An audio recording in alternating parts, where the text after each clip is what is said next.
since I'm a member of this community, and then actually sinusunod ko lahat yung payo nyo, and specifically about consistency, and then previously or earlier siguro share ako ng mga result nyo just for people to, kumbaga sabay-sabay sana tayo. Yun lang yung technical yun yung function ko na specifically para magyabang or ano. And then somehow I also think it on my side na should I just be silent? Should I just stop sharing what I'm doing? Yun lang kung aspeto na yun. Whatever serves your interest, brother. Kasi ang kailangan mo talagang i-audit dyan, brother, hindi yung paglalabas eh. Ang kailangan mo i-audit dyan, bakit? Dun sa bakit. Yes po. Kung gusto mo mang-inspire ang tao, I think that works. Gumagana yun. Pakita ka sports car, pakita ka luxurious lifestyle. Gumagana yun. Kung yun ang purpose mo. Sa akin, Boss G, hindi yun yung pinapakita ko. Ang pinapakita ko yung challenge nung hirap nung ginagawa ko. So, coming today, may day na hindi na ako nagkakanin. Medyo mahirap. Tapos naratawa na nga lang din ako, parang yung kanin, parang demonyo, alam mo yun, pag nasa lamesa, tinatawag ka. Pero, diretso ko lang. Pero, so far, so good. For that last 10 days, nawalan ako ng 2.20 kilos. Good job, brother. Natutuwa ako dun sa part na lang na yun, na, okay, kung itutuloy-tuloy ko to, parang pinakwenta ko na siya eh. So kung in 6 months, baka kaya ko mag-80 ulit kahit paano. Kahit medyo matagalan man, pero maliit man, ang sinasabi ko na lang sa sarili ko, 1% daily to. Hindi man ganun kabilis. Pero, alam ko, magkakaresulta ko, basta ituloy-tuloy ko lang. Ito. Progress yun, brother eh. Progress. Progress. Dapat maging consistent lang sa progress. Yung iba kasi nakatingin sa resulta. Progress dapat. Yung resulta, byproduct na lang ng progress yan. Tama po, tama. Follow up, brother. Okay, brother. Actually, brother, yun lang po. Salamat. Okay, sige. James, Kansas City, go. Yung magandang gabi sa lahat. Ayan o. Bro Chay, Mayo 28, nabanggit mo regarding dun sa bakbakan. Gusto ko makarinig ng more colors, more picture. Ano ba yung bakbakan na gagawin natin sa community para sabay-sabay yung pag-alagwa. Kumaga, easer ba yan or what will happen and ano yung mga goals for these 6 months down the road? 6 months, ang importante, progress. Kailangan consistent ka doon sa progress na yun. Kasi sa loob ng 6 na buwan na yun, yun yung magsasabi ng susunod na buong taon mo eh. Yung susunod na buong taon, ang magsasabi niyan, yung huling 6 na buwan. Doon nagkakatalo ang buhay eh. Hindi lang nagkakaintindihan sa mga tao eh. Pero ang konsepto kasi ng progress, araw-araw yan. Tapos yung araw-araw mo, yun ang magsasabi ng linggo-linggo mo. Tapos yung linggo-linggo mo, yun ang magsasabi ng buwan-buwan mo. Yung buwan-buwan mo, yun ang magsasabi ng quarterly mo. At yung quarterly mo, yun ang magsasabi ng taon-taon mo. Huwag mo i-break yung momentum. Huwag mo i-break yung momentum. Kasi as soon as ma-break yung momentum, ang hirap na ulit, parang karburador yan. Ang mabigat dyan, madali yan kapag ka medyo bata-bata ka pa. Kasi konting inspiration lang, sapat na eh. Konting inspiration lang, sumisipa na kagad yung adrenaline mo. Pero pagka tumatanda ka na, ang bagal na yan. Mahirap na yan kapag ka tumatanda ka. Lalo na kapag ka tumutungtong ka na ng 30 anyos, mahirap na yan. Kaya kung di mo napapansin, nung bata ka, ang daling magpaganda ng katawan. Huwag ka lang kumain, maganda na kagad katawan mo eh. Pero ngayong 30 ka na, ang hirap na. Diyan mo kailangan ng consistency. Diyan mo kailangan ng momentum. Doon nagsimula yung konsepto na mula June 1 hanggang December mag-iipon tayo. Kasi hindi naman ang ibig sabihin lang ng pag-iipon ay tungkol sa pera. Minsan tungkol din yan sa disiplina. minsan tungkol din yan sa karunungan. Minsan tungkol din yan sa kahit na anong bagay na may interest ka. Anything worth doing is worth doing your best. So kung may bagay ka nagagalingan, galingan mo na ng husto. Kasi lahat ng bagay na palagay mo sulit na gawin mo na lang buong lakas mo. At the end of the day, ikaw di naman na makikinabang. Follow-up question, brother. Yes, brother. Kung mapapansin natin, no, maaaring marami tayong ginagawa. Bakbakan, tuloy-tuloy. Pero, brother, how do we do yung konsepto ng addition by omission? Na kaunti lang ang gagawin mo, pero grabe ang resulta. O advantage sa buhay na ginagawa natin. Pag nakakuha kayo ng kahit na anong idea sa internet, alalahanin nyo, idea lang yan, hindi lahat ng bagay gumagana sa lahat ng pagkakataon. Case to case basis ang buhay. Hindi yan one size fits all. Case to case basis ang buhay. Bawa, paano natin gagawin tong ganito? Paano natin gagawin yung ganito? Sino nagsabing gumagana yan? At sino naman nagsabing hindi gumagana yan? Case to case basis yan, brother. Ang masasabi ko ron, matuto kayong tumansya kung alin dyan yung mga bagay na lalapat sa eksaktong mga pagkakataon. Yun ang dahilan kung bakit tayo nagpapakatalino. Kasi, hindi mo mama one size fits all ang buhay. Ang katunayan, hindi mo mama one size fits all ang buhay. Tignan mo lang sa internet ang daming nagsasalita ng tungkol sa pagyaman. Pero tignan mo, halos lahat ng mga pinagsasabi nila, halos hindi gumagana. Merong ilang piraso na gumagana, pero hindi lahat gumagana. Ito pa, dun sa mga bagay na gumagana sa internet na sinasabi ng mga tao, yung iba ron hindi lapat sa ibang mga tao, yung iba ron hindi lapat sa maraming tao. Yung iba ron, kukunti lang ang nilalapatan. Halimbawa, yan lumabas ka sa comfort zone mo, comfort zone. Maririnig mo sinasabi ng mga tao, lumabas ka sa comfort zone mo Pero hindi sa lahat ng tao at hindi sa lahat ng pagkakataon kailangan mo lumabas sa comfort zone mo. May mga comfort zone na safe space yan. Kasi lumabas ka nga sa comfort zone mo tapos pagkatapos ng gulo-gulo ng isip mo. Paglabas mo ngayon sa comfort zone mo, ang gulo ng isip mo, ang gulo ng paligid mo, ang gulo ng mga opportunities hindi magkaintindihan. Samantalang nung nandun ka sa loob ng comfort zone mo, gumagana naman sa'yo, maligaya ka ron. Nakakaipong ka rin. Pero dahil pinilit mo mag-business-businessan, sabi nitong mga putang inang mga influencer sa social media, mga networker, biglang maya-mayang konti na mga problema at nangangalantoy ka na. Kasi ang ganda-ganda ng kinikita mo sa abroad, ang laki-laki na sinisweldo mo dyan, yung pera mo inilagay mo sa networking, naubos yung inipon mo, tapos pinilit mong magpanggap na networker, pinilit mong magpanggap na business-businessan, pag uwi mo ngayon ng Pilipinas, puta wala ka ngayon pambayad ng bills mo, balik ka na naman sa abroad. Sinira mo lang yung kontrata mo kasi nangarap ka ng husto nang wala sa lugar, hindi mo sinamahan ng practicality, binrake mo contract, hindi ka na ngayon makabalik doon sa bansa kung saan ka nang galing. Hindi mo tinalinuhan pinalabas ka sa comfort zone mo, na yung abroad ginawa mo ng comfort zone. Paglabas mo ngayon sa comfort zone mo, tangina wala pala laman yung mga pinapangako nila sa'yo. Tama yung sabi ng Wolfgang pangakong matamis, puro langaw at ipis. Ingatan nyo sarili nyo sa mga ganyang napagkukuhan yung mga ng mga ideology sa internet. There's no such thing as one size fits all. There's no such thing as one size fits all. Ang gumagana ito, kada senaryo, tignan ninyo kung ano best practice ng mga tao. Yan ang gumagana. Kasi sa mas madalas na pagkakataon, yung common denominator ng best practice ng mga tao, madalas na pagkakataon, pag ikaw yung napunta sa parehas na senaryo, gumagana yan. Follow-up question, go. Ito, brother, may nakasulat sa sa Santiago. Nakasulat, remember, it is a sin to know what you ought to do and then not do it. Maaari mo bang ma-elaborate sa'yo, brother? Kung example,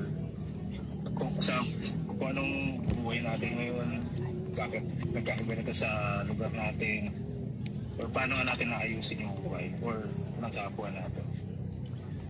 Ganito, hindi mandatory na pag nangangalantoy ka pa sa buhay, ayusin mo yung buhay ng iba. Hindi mandatory yun. Ibigin mo ang iyong kapwa gaya ng pag-ibig mo sa iyong sarili.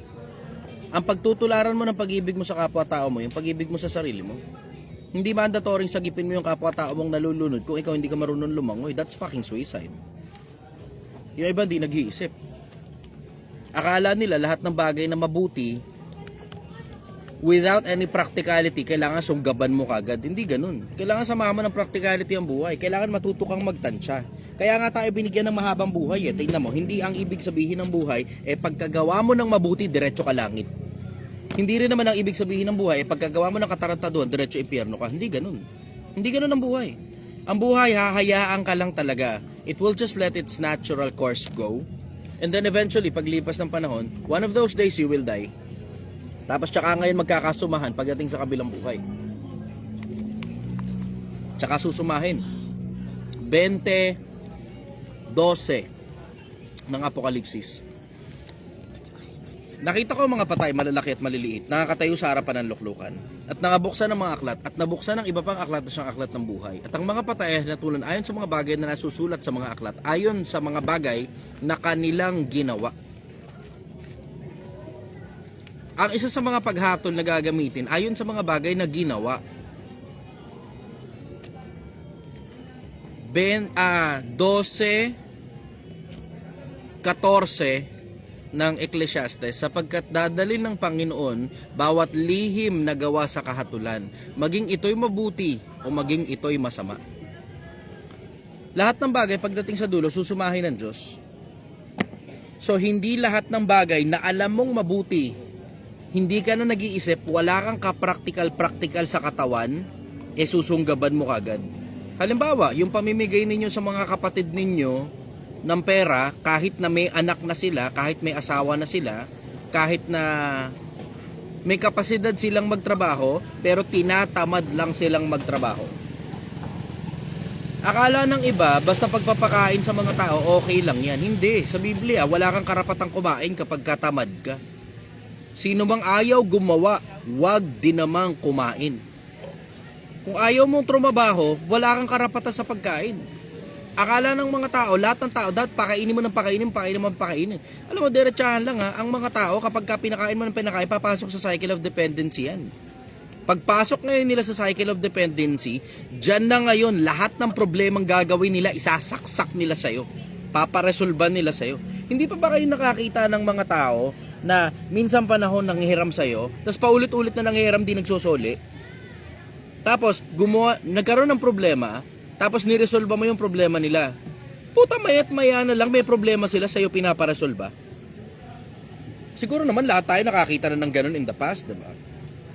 Ingatan nyo sarili nyo, hindi lahat ng mabuti without any practicality whatsoever, basta mo na nasusunggaban. May mga daan na tila matuwid sa isang tao, ngunit ang wakas niyaon ay mga daan ng kamatayan. Minsan, akala mo lang mabuti. Yun minsan, akala mo lang mabuti. Akala mo. Pero di ka nag-iisip, nakakasama na pala yung bagay na ginagawa mo.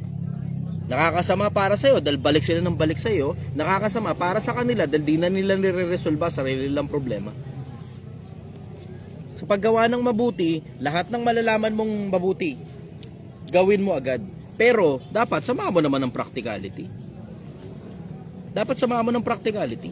Hindi pwedeng walang ka-practical, ginagawa mo lang lahat ng trip mo, tapos pagdating sa dulo, ikaw ngayon ang mangangalanto, ikaw ngayon ang mangangamote, tapos nakasama pa doon sa mismong taong ginawan mo ng kabutihan. Yung totoong kabutihan, hindi nakakasama dapat sa tao. Pag yung gagawin mo, mukha lang mabuti. Pero pag tinignan mo yung dulo, alam mong hindi makakabuti, hindi mabuti yan, nadudugas ka lang ng puso mo. Ang puso ay magdaraya ng higit kaysa anumang bagay at totoong masama. Nadudugas ka lang ng puso mo, mukha lang mabuti yan. Bawa, yung mga nanay ninyo, hingi ng pera sa inyo, 40 anyos pa lang, 50 anyos pa lang, ang lakas-lakas ng katawan, wala namang problema, wala namang diferensya, ayaw gumawa ng paraan, ayaw gumawa ng pera, tapos nanunumbat pa ng utang na loob.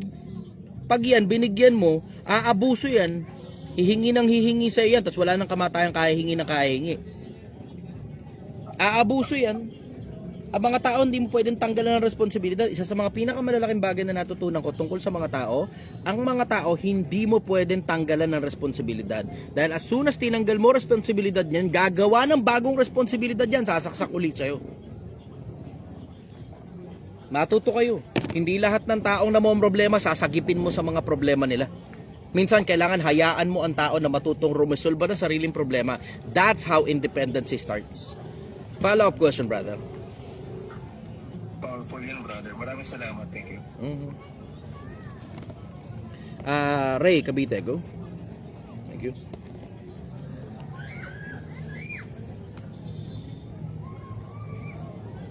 Alan, Quezon City, go.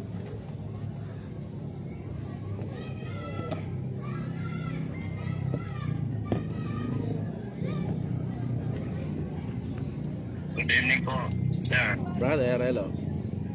Ito po yung tanong ko po sa panaginip. Mhm. Pag nanaginip po ba tayo, patay po ba tayo noon? Sino po yung naglalakbay na kung saan tayo nakakarating? At kung minsan naman lumilipad po tayo, sino yung naglalakbay na parang tayo, tulog po tayo noon? Hindi brother, isip mo lang yun. Isip mo lang yun. Sabi nga nila, guni-guni mo lang yun. Walang umaalis sa katawan, brother. Patay ba tayo nun? Hindi tayo patay nun, buhay tayo nun. Pag umalis yang diwa mo, yang espiritu mo, umalis sa katawan, ang katawan patay. Mamamatay yung katawan. Ano yung napapanaginipan mo? Yung mga napapanaginipan mo, minsan halaw sa malikot na balentataw. Sabi nga ni Solomon sa Biblia, sa karamihan ng mga gawain ay dumarating ang mga panaginip. Yun lang yung bagay na magagawa ng utak mo eh. Yun ang bagay na magagawa ng isip mo habang tulog ka, habang yung katawan mo nagpapahinga. Ang magagawa ng isipan mo, bigyan ka ng entertainment. Yun ngayon yung panaginip. Yung isip mo, binibigyan ka ng entertainment habang yung katawan mo tulog. Hindi kumikilos. So, ibig sabihin, yung senses mo, pwedeng possibility is na to turn off, pwedeng possibility is naka-turn on. Pero at the end of the day, yung isip mo, binibigyan ka entertainment habang yung katawan mo nagpapahinga. Yun ang panaginip. Follow-up question, go.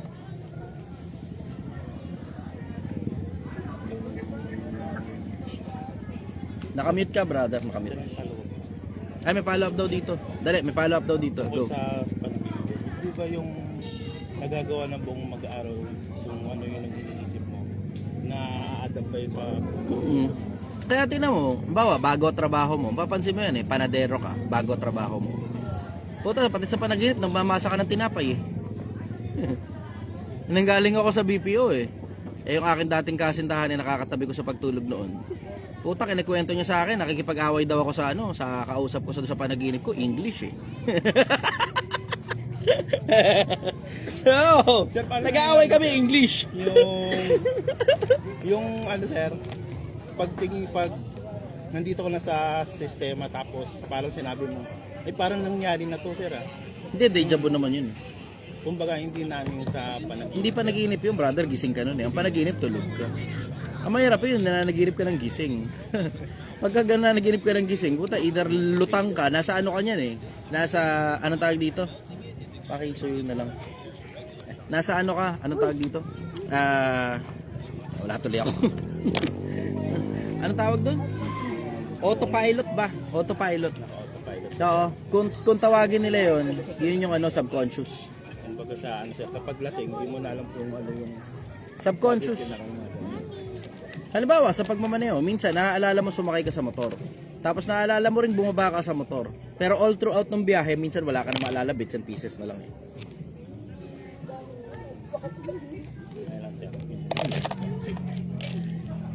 O sige, Joe. Alan, follow up, go.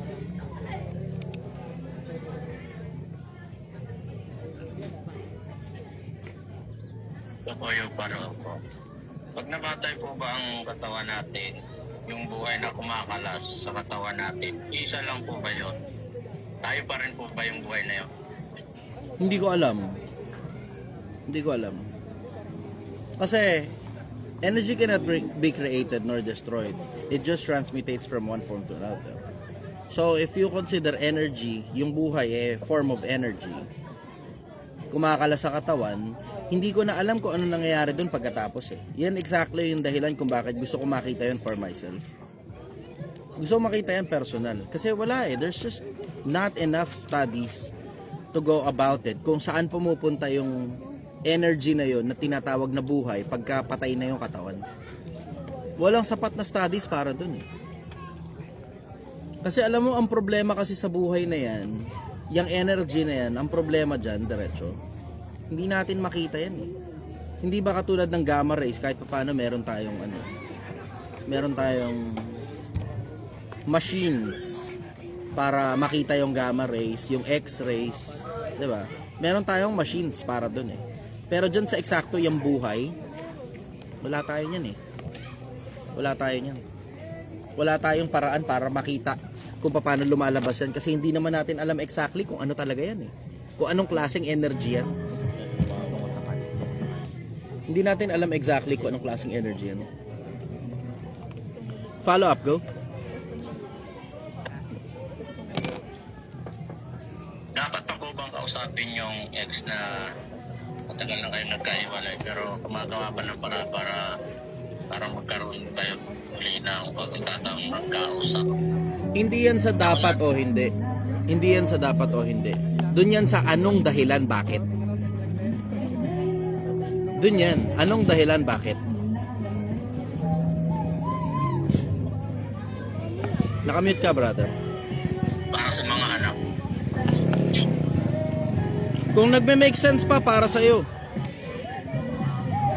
Kasi kailangan mo mag-risk versus reward ratio. Kung nagme-make sense, risk versus reward ratio kasunod. So merong isang idea. Ang idea, makikipag-usap pa ba sa ex o hindi na. Kailangan mong alamin bakit. Ngayon, pag meron kang dahilan, risk versus reward ratio. Pros and cons. Di na sukatan nun. Pros and cons. May percent. Hindi. Hindi siya sa ganun eh. Doon siya sa kung gaano katimbang yung magkabilang panic. Pros and cons. Kasi minsan, merong isang pirasong dahilan sobrang bigat. Mabuti man yan o masama. Kumpara sa sobrang daming kabilang dahilan. So, sobrang daming positive na dahilan. Pero isang piraso lang, sobrang bigat nito. Nababaliktad yung timbangan. Ito mo siya ibabalance. Nakadepende sa bigat ng dahilan. Wala sa dami, nasa bigat. Kasi kung halimbawa, patas lang yung magkabila, dahil nasa paramihan na lang yan. Kasi patas eh, magkabila eh. Di ba? Pero, isang piraso lang dito, isang damakbak dito, pero ito sobrang bigat. Halimbawa, yung asawa mo psychotic. Gusto kang patayin. Babae ka, yung asawa mong lalaki gusto kang patayin dahil kinuha mo yung mga bata. Pero, good provider siya dati. Pero nananakit. So, good provider. You have good provider. You have good conversation. Kasi matalino eh. Masarap ang kwentuhan. May pera. Connection. And everything else. Pero, merong downside. Gusto kang patayin. Yung isang piraso lang na dahilan na yun, Brad, tangina, tapon lahat ng iba. Tapon na lahat ng ibang dahilan. Isang pirasong dahilan lang, tapon na lahat ng iba. Minsan ganun eh. Pero minsan patas naman yung magkabila eh. Bilangan na lang. Gano'ng karami yung positive, gano'ng karami negative. Tapos alin dun yung mga bagay na dapat mong iwasan kung sakali yung piliin mo yung positive. Ganun ang pagtitimbang. Hindi yan dun sa kakausapin ko pa ba o hindi. Hindi ganun. Dun yan sa bakit. Tapos pag nasagot mo na kung bakit, dun ka na ngayon dun sa pros and cons. Kasi bago ka mag pros and cons, check mo muna. Baka wala naman dahilan para kausapin mo. Diba? Minsan kasi iba ganun eh. Puta dahil lang bumabalik sa buhay nila, ini-entertain kahit wala naman dahilan para kausapin pa. Dating empleyado mo, ninakawang ka, kinakausap mo pa, tanginang yan, anong katangahan yan? Tapos ka na dyan, tinanggal mo na yung dati mong empleyado eh, tapos hinanapan mo sarili mo ng dahilan, wala kang makitang dahilan, ba't kinakausap mo pa yan? Diba? Alam mo yung may mga tao, nagsasayang lang talaga ng oras. Sasayang ng oras. They just have too much time in their hands. Kasi diretso na ba, ninakawa mo ako, hindi na parang kakusapin pa kita. Wala naman sense yan eh. Wala tayong kahit na anong pag-uusapan.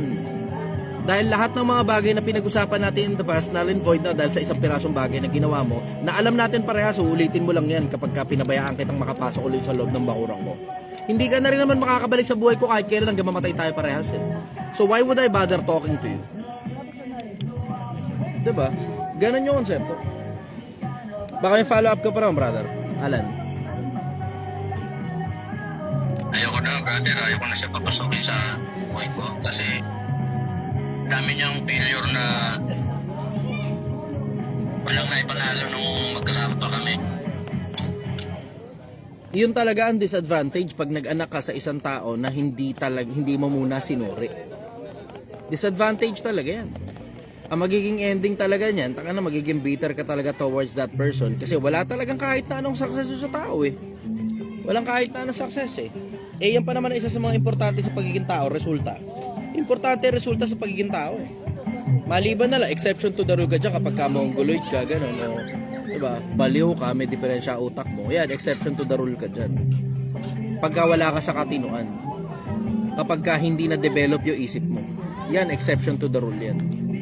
Pero, kapag ka matino isip mo, ordinaryo isip mo, capable ka, lalo na katawan mo, capable din at the same time, wala ka resulta, taka na, wala talagang taong gusto dumikit sa'yo pag wala ka resulta. Yan ay isa sa mga pinakamalalaking bagay na natutunan ko sa pagiging tao. Lahat ng tao gustong dumikit sa'yo pag resultado ka. Walang gustong dumikit sa'yo pag wala kang resulta.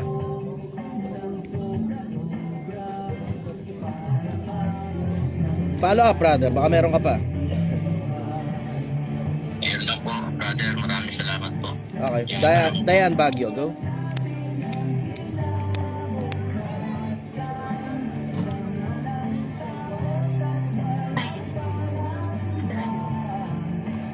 Hello, good evening, brother. Hello. Tanong ko lang, hello. Ano ang mas, nagpapalakas sa isang tao? Pag-ibig ba o pagsubok? Parehas. Yung isa inspirasyon, yung isa expiration. Expiration. Diretso parehas. Kasi yung nagpapalakas, when you say nagpapalakas, ibig sabihin, you're willing to go to protrude through adversity and through hardships. Kasi paano mo masasabing malakas ang isang tao kung wala naman siyang pinagdaan ng hirap? Oo. Yung magkabila na yan, pwede. Pero tungkol sa pagsubok, tanong muna, ano ba sinusubok? Ang sinusubok, pananampalataya eh. Maliban na lang, sinusubok ka ng tao. Ibig sabihin, yung mismong tao na yun, tinetesting ka. Parang halimbawa, sa employer, meron ka 6 na buwan para testingin yung empleyado na yun, pwede mong tanggalin yan prior to that. Yun, sinusubok ka ron. Sa 6 na buwan na yun. Ikaw din, sinusubukan mo rin employer. Kung lapat pa sa'yo employer na yun o hindi. Sa loob ng 6 na buwan na yun, bago ka ma-regular. Pero, ang trabaho mo, siguraduhin natutuwa boss mo sa'yo. Yun ang trabaho mo. Ang trabaho naman ng boss mo sa'yo, bayaran ka. Ngayon, trabaho mo, patunayan na karapat-dapat ka sa bayad. Yun, pagsubok yun. Pero lahat ng mga iba, tungkol sa buhay, personal, nadapa ka, pagsubok din. Paano? Di ka tumitingin sa daanan mo, puta, may butas pala, na-shoot yung isang paa mo ron. Nasaktan ka, ano pagsubok yan? Hindi pagsubok yan, katangahan yan. Ano, tao din nag-iisip. Ginawa mo yung siraulong punong-puno ng tattoo sa buong katawan. Alam mo, nang may diferensya ang utak eh. Hindi dahil sa tattoo, kundi dahil sa mga gawain niya. Alam mo, nang may diferensya ang utak dahil sa mga gawain eh. Nag-manifest na lang sa katawan niya yung mga gawain dahil dinamihan niya yung tattoo niya. Pero doon talaga nagsimula sa mga kasirauluhan ng mga bagay na ginagawa niya. Puta, ginawa mo, tapos ngayon nabiktima ka. Tangin na, ngayon kawawa ka naman, pabiktim ka. Tangin hindi, katangka mo yan eh. Diba, ikaw pumili dyan eh. Mahilig ka sa mga nakaputing t-shirt na maraming tattoo na may tattoo sa leeg na mabango eh. Na naka Honda Civic. Tatawa na kayo. Honda Civic. Challenging. Challenging. Challenging. Pagdating sa uli, wala. Tangin na. Tapos magrereklamo ka, babaero. Puta, ano pa ba namang kailangan mo sa itsura niyan? Alam mong babaero talaga yan. Isang tingin pa lang eh. Sabi mo, napaka-judgmental naman. Putang ina, normal yun, ano ka? Normal yun. Kaya nga nilagay ng Diyos yung konsepto ng pagiging judgmental sa isip ng mga tao eh. Para hindi ka mabiktima. Ano yung sabi mo? Hindi dapat judgmental. Sige, lumakad ka sa madilim na iskinita. Nakakita ka rin ng lalaking punong-puno ng tato, pati sa mukha at saka sa ulo may tato. Tapos dilat na dilat yung mata kulay pula. Tapos naka-topless pa. Madilim na iskinita. Ay, wag tayo mag-judgmental, hindi yan hoddapper. Hindi ako bibiktimahin yan, wag tayo mag-judgmental. Puta ka naman pula-pula yung mata eh. Alam mo malaki chance nun. Kahit pa sabihin mong walang hawak na patalim, alam mo malaki chance dahil wala sa hulog yung itsura ng tao eh. Mukhang wala sa katinuan eh. Yeah. Dumaan ka sa lugar na may mga nagiinuman, tapos nakita mo lasing na yung mga tao, nagsuot ka pa ng sexing short mo.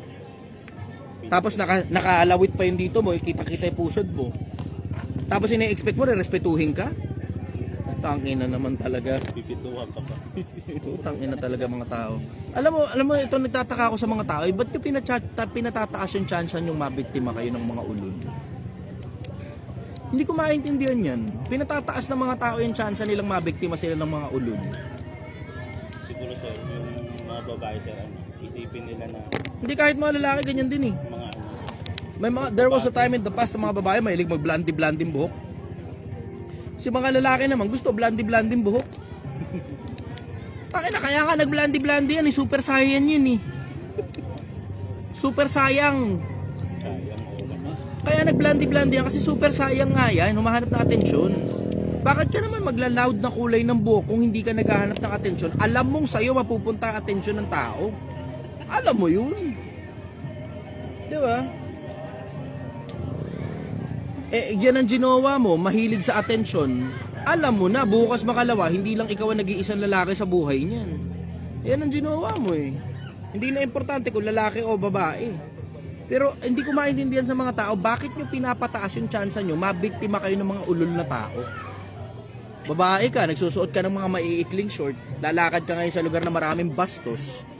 Tinataas mo yung chance mo na bastusin ka talaga. Bobo ka eh. Huwag mo ikakaming turuang manami, turuan mo lalaki na huwag silang mambastos. Tangina, sabihin ko lang talaga sa'yo, purple rain ka talaga. Purple rain. Purple rain ka talaga. Follow up, brother.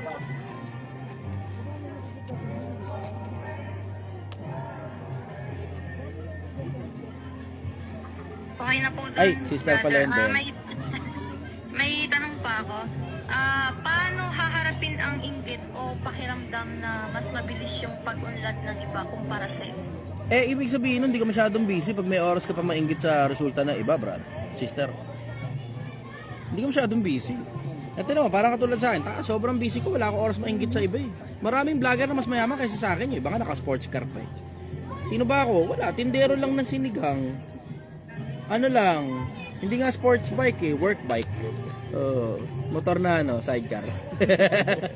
Mahirap lang ako eh. Mahirap lang ako, ayun. Dala mo.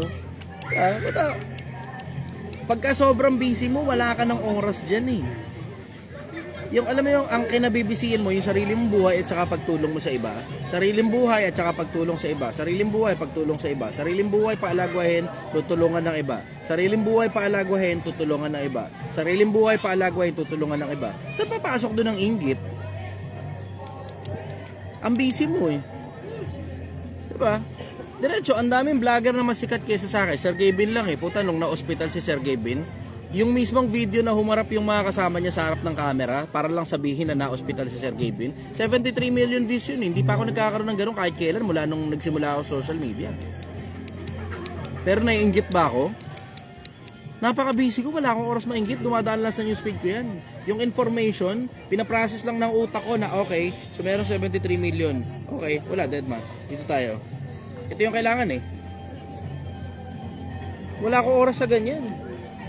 Wala akong oras mainggit sa ibang tao. Ang daming tao, mas masarap ang buhay kaysa sa akin. Isipin mo, lalo na, pupunta na naman kami kalsada, so mauulan at paarawan na naman ako. Habang yung ibang vlogger nasa mga mamahaling hotel, nasa mga nagbibilang ng pera, tapos ang pambilang pa nila, yung money counter. Oo.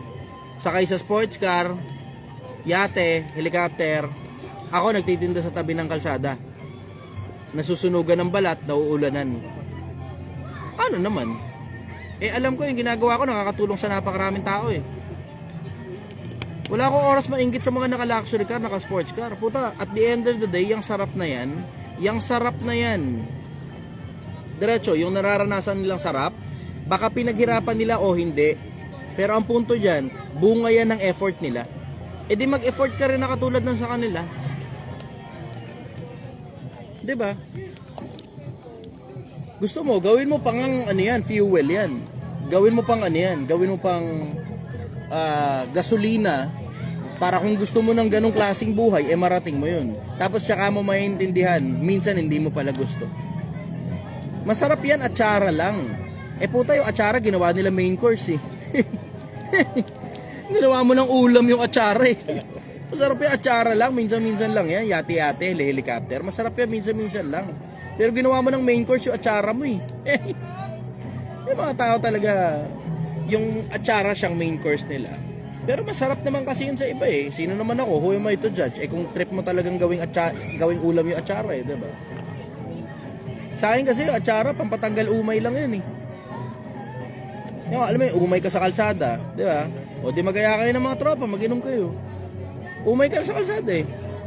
Umay ka sa kalsada. O di ayain mo yung asawa mo, punta kayong Tagaytay, mag-staycation kayo ron, 2,000, 3,000 lang naman yun.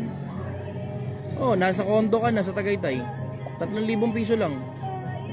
Hindi sobrang ganda, hindi kasing ganda ng hotel. Pero kahit pa paano, may Netflix. Ang hotel, kadalasan wala naman Netflix yan eh. Maliban na lang kung expensive yung hotel mo. Yun ang masasabi ko ron, sa akin diretso, huwag kang mainggit sa mga tao na ginagawang main course yung atsara. Ang importante, purpose ng buhay. Hindi karangyaan. Mag-ingat kayo. Kapitulo 15 ni Lucas. Mag-ingat kayo sa lahat ng kasakiman sapagkat ang buhay ng tao hindi sa kasaganaan ng mga bagay na tinatangkilik niya. Ang buhay ng tao ay hindi sa kasaganaan ng mga bagay na tinatangkilik niya. Hindi ang purpose ng buhay ng tao karangyaan. Hindi yan. Hindi karangyaan ang purpose ng buhay ng tao. Follow-up question, go.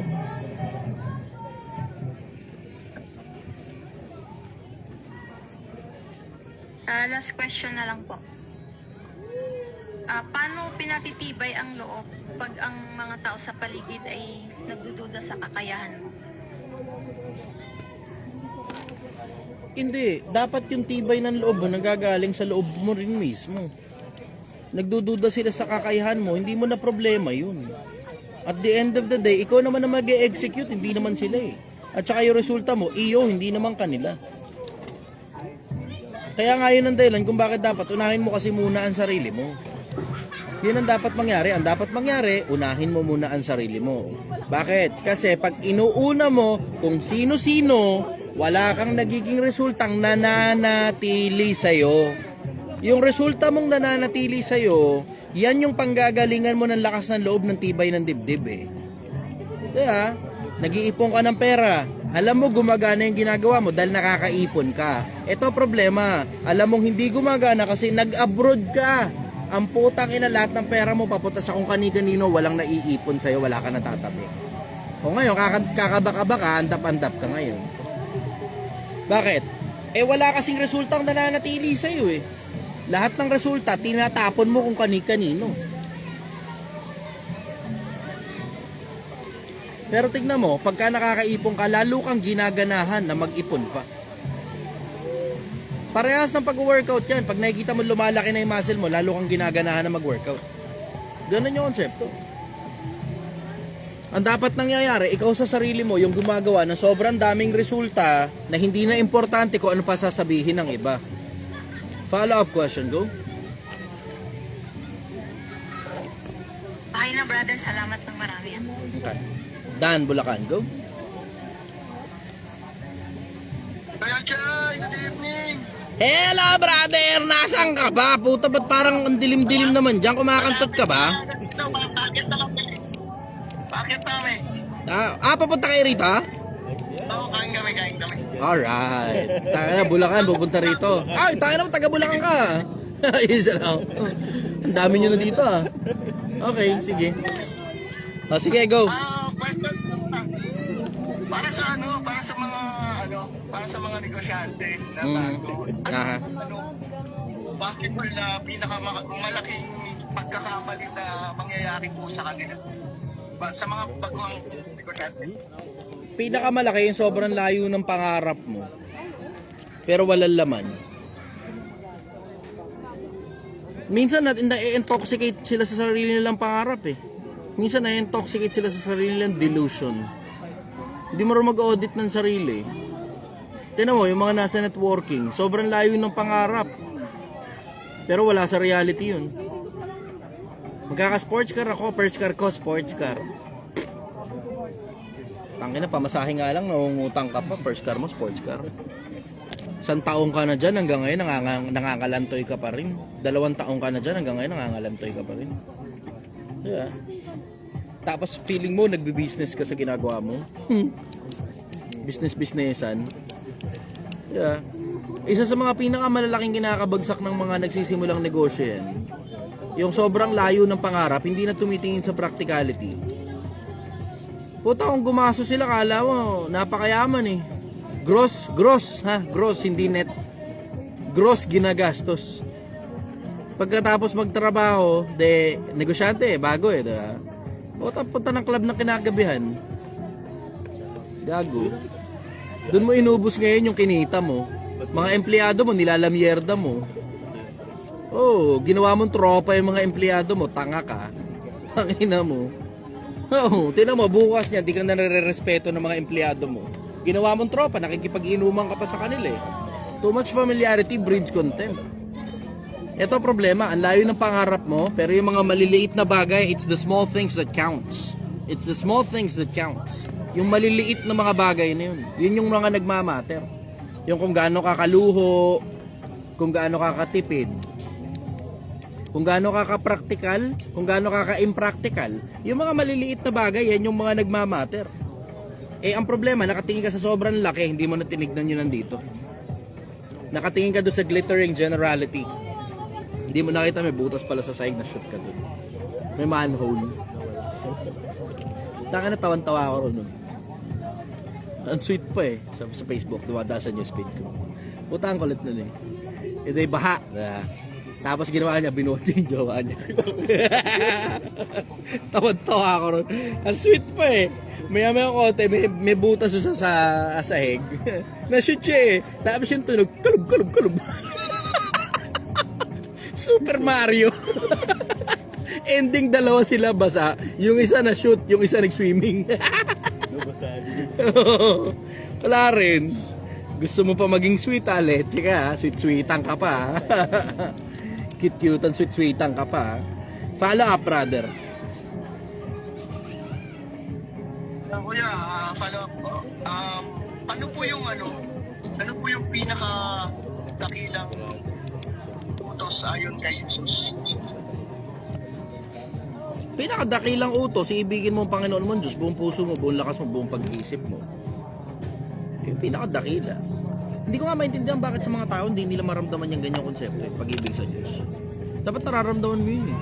Kasi tinan mo, nararamdaman mo nga sa jowa mo yung pag-ibig, nararamdaman mo sa magulang mo yung pag-ibig, ba't sa Diyos hindi maramdaman? Minsan kailangan pa Diyos na magpadala ng dilubyo para lang maalala siya. Kasi maraming tao, alam mo yun, hindi naalala Diyos sa kung saan man lugar. Minsan, inaasar pa natin ang Diyos. Ba, tinan mo katulad sa Brazil. Inasar nila yung Diyos. Oh, nagano sila, nag-satanic, parade. Parada ng Satanas. Yan. Parang 2 araw lumipas, pinaka sila. Kung kina-shout sila. Yung mga bahay nila, lumulutang ko. Oh. Minsan di nag-iisip ang mga tao eh, no? Puta, ino-offend mo yung divine, tapos ka dyan, mo offend yung divine. Ang mabigat niyan, grupo pa kayo, ino-offend nyo yung divine. Wag, puta, nagkamali ka ng kalaban, boy, hindi mo kaya yan.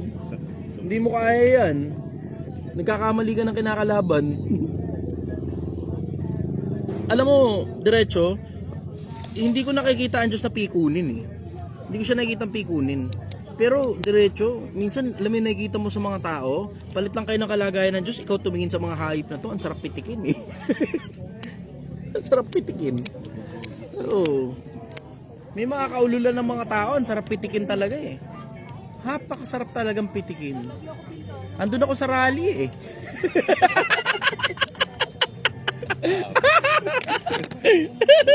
Sarap talagang pitikin, diretso. Oo. Oo.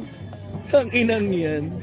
Alam mo, nakakaburat talaga to sobra. Karambola ng mga tao. Karambola ng mga tao. Kasi, ano eh, sama-sama lang sila, yun lang talaga. Sama-sama lang talaga sila. So, karambola ng mga tao. Ano to, no, September 21? Binugbog nila ilang pulis doon, diba? Tapos nakipaggirian sila doon sa ilang pulis. Ang enang yan, habang nakikipagtulakan doon sa mga pulis, may konti, may sumisigaw na, "Hoy, cellphone ko, nawawala!" Ang sarap pitikin eh. Takina mo, bobo ka. Pumunta ka kasi dito, hindi mo sinikir cellphone mo. Ano ba ina-expect mo? Lahat ng mga tao na to, ang ipinaglalaban ay kalayaan at tanggalin ang korupsyon. Gago ka, ibang kasama mo dyan, korrupt din. Wala yung cellphone. Takina, tawan-tawa ako nun. Sabi ko nga, dapat nakunan ko yun eh. Kaso nakikipaggirian din ako doon, kasama ako doon. Pero sinikir ko yung cellphone ko. Naniguro ko, syempre. Takina, iba tanga eh. Ay, pagbardagulan doon, may konti, "Hoy, cellphone ko, nawawala." Akala mo lahat ng tao ron ang ipinaglalaban at tanggalin ng korupsyon? Gago yung iba dyan, implant. Trabaho lang, walang personalan. Tanginang yan. Yung iba dyan, bayad eh. Nakakatawa yun sobra. Nakakatawa talaga yun. Alam mo, habang nakikipaggirian ako, may tumama pang bato sa akin habang tumatawa ako. Tinamaan ako ng lumilipad na bato habang tumatawa ako. Anyways, follow-up question go.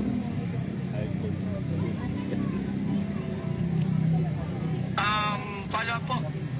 Ano po yung ano po yung tunay na layunin ng buhay kung lahat naman tayo kuya mamamatay? Hindi naman ang purpose ng buhay mamatay. Ano ba naman, parang ano eh, ba't binubuksan pa yung ilaw kung papatayin din naman? Diba? Ba't ka pa kumakain kung magugutom ka rin naman? Tanginang yan. Ba't ka pa tumatay kung kakain ka rin naman? Hindi ganun yun, brother. Hindi ganun yun. Merong limited time. Merong limited time. Ang tawag dyan, pre-taste. Oo, sandaling panahon, matitikman mo buhay. Sa sandaling panahon, matitikman mo buhay. Ngayon, bahala ka na ngayon kung ano gagawin mo rin sa buhay na yon. I think there's a continuation after death. There's life after death. Kasi diba, third law of energy ni Isaac Newton,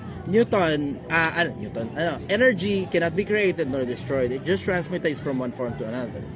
Kung kino-consider mo na energy ang buhay, umaalis sa katawan yun eh. Kung saan man pumupunta yun, hindi natin alam. Pero there's a continuation to that concept of life. Yeah, may continuation yung konsepto ng energy. Nagpapalit-palit lang ng itsura. So, meron talagang malaking possibility ang life after death kung kino-consider mo na energy yung buhay. Merong malaking possibility. Ngayon, naka-free taste yan, palagay ko. Free taste, palagay ko. Kasi, ang sabi, 12:13 ng Ecclesiastes, ito ang wakas ng bagay, ang lahat ay narinig. Ikaw ay matakot sa Diyos at sundin mo ang kanyang mga utos sapagkat ito ang buong katungkulan ng tao. 51, 56 ng Quran, hindi ko ginawa ang mga tao o ang mga jin maliban na upang sambahin ako. Tingnan mo, pareha sa sinasabi. Ako palagay ko ito, ito. Tinetesting lang kung matutuwa ba sa atin yung gumawa sa atin. Kasi tingnan mo, if you consider yung konsepto lang, lalagay mo lang ang konsepto na merong gumawa sa lahat ng bagay. Wala naman siyang kailangan sa atin eh. Ano kayang gusto niya? Tayo mga tao, may gusto tayo eh. Minsan, gamit, minsan siya. Minsan siya nawala. Minsan gusto mo siya, kaso nawala. Aray! Bad trip. Yeah, alam mo yung tayong mga tao, meron tayong trip, meron tayong gusto eh. Yeah. Walang nagtatanong ano kayang gusto nung gumawa sa lahat ng bagay. Ano ang trip niya? Kasi kung tayo meron tayong gusto, meron din siya. Siya ay naglagay ng konsepto sa atin na meron tayong bagay na gusto. Tapos iba-iba yan kada tao. Minsan yung trip nung tropa mo, hindi mo trip. Pero minsan trip mo rin yung trip ng tropa mo. Minsan iisa kayo ng trip eh. Yeah. Pero ang punto ron, meron kang bagay na gusto. Meron bagay hindi ka gusto. Tapos mukhang mas marami yung hindi mo gusto kaysa sa gusto mo. So isipin mo, baba, tignan mo na lang to ah. Tingin ka lang sa lahat ng tao rin sa paligid. Ilan dito yung mga tao na nakikita mong gusto mo talaga? Hindi mo sigurado. Pero hindi ka rin siguradong hindi mo sila gusto. Pero yung talagang isang tingin, gusto kita. Bihira yun eh. Sobrang bihira yun. Sobrang bihira talaga nun. Yung isang tingin, gusto kita. Bihira yun, sobrang. Knowing that fact na alam mong sobrang bihira nun, ikaw mismo bilang tao, hinahanap mo yan sa sarili mo eh. Pero wala akong nakita halos ng mga tao, napakabihira nito, napakabihira ng mga tao na naghahanap talaga ano kayang gusto ng Diyos. Tayo sa mga sarili natin, hinahanap natin yung gusto natin, hinahanap natin trip natin. Pero napakabihira ng mga tao na talagang naghahanap talaga sila ano kayang gusto ng Diyos. Kaya sigurado ko, sa haba ng panahon na buhay ako, napakabihira ng mga tao na naghahanap ko ano talaga gusto ng Diyos. Mas madalas puro pansarili lang. Mas madalas puro pansarili lang. Doon mo nga makikita kung sino yung mga sa mga negosyo rito, kung sino yung mga dapat mong i-promote. Eh. Pag yung tao nag-iisip ng kapakanan ng iba, bukod sa sarili lang nila, kasi lahat naman tayo may kanya-kanyang trip ng sa sarili natin. Pero yung mga taong pang-promotion, ang iniisip niyan sa sarili nila tsaka sa lahat. Na i-incorporate nila yung pangangailangan at tsaka gusto ng lahat at tsaka ng sarili nila na napapagtahi-tahiyan eh. Doon mo makikita kung yung tao may enough na brain cells para sa managerial role, supervisory role. Doon mo makikita kung yung tao dapat mong i-promote. Kapag ka natatahi niya yung gusto niya sa gusto rin ng iba. Pero pag siya lang sa sarili niya, siya lang gusto niya masaya, tangina, hindi pwede. Hindi pwede. Pang rank and file lang talaga yan. Kahit gaano pa kagaling, pang rank and file lang yan, hindi yan pang supervisor. Sarili niya lang iniisip niya. Sarili lang. Follow-up question, brother. Kuya, last na, bago mawala ng signal. Hindi eh. Sino ba talaga po si Lucifer? Nabanggit po ba siya sa Biblia? Lucifer, adversary of God. Kalaban ng Diyos.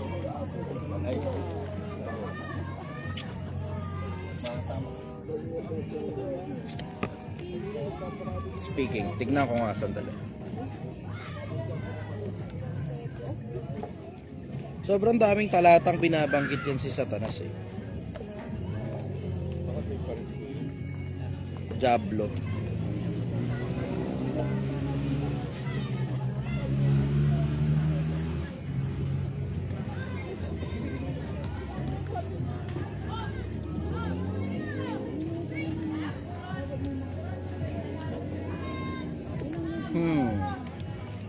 The name Lucifer explicitly appears only once in most English Bibles, specifically in Isaiah 14:12 of King James Version. Morning star or shining one. How art thou fallen from heaven, O Lucifer, son of the morning? How art thou cast down to the ground, which didn't weaken the nations. Ano't nahulog ka sa lupa o tala sa umaga, anak ng umaga. Paano ka lumagpak sa lupa? Ikaw na nagpahina sa mga bansa.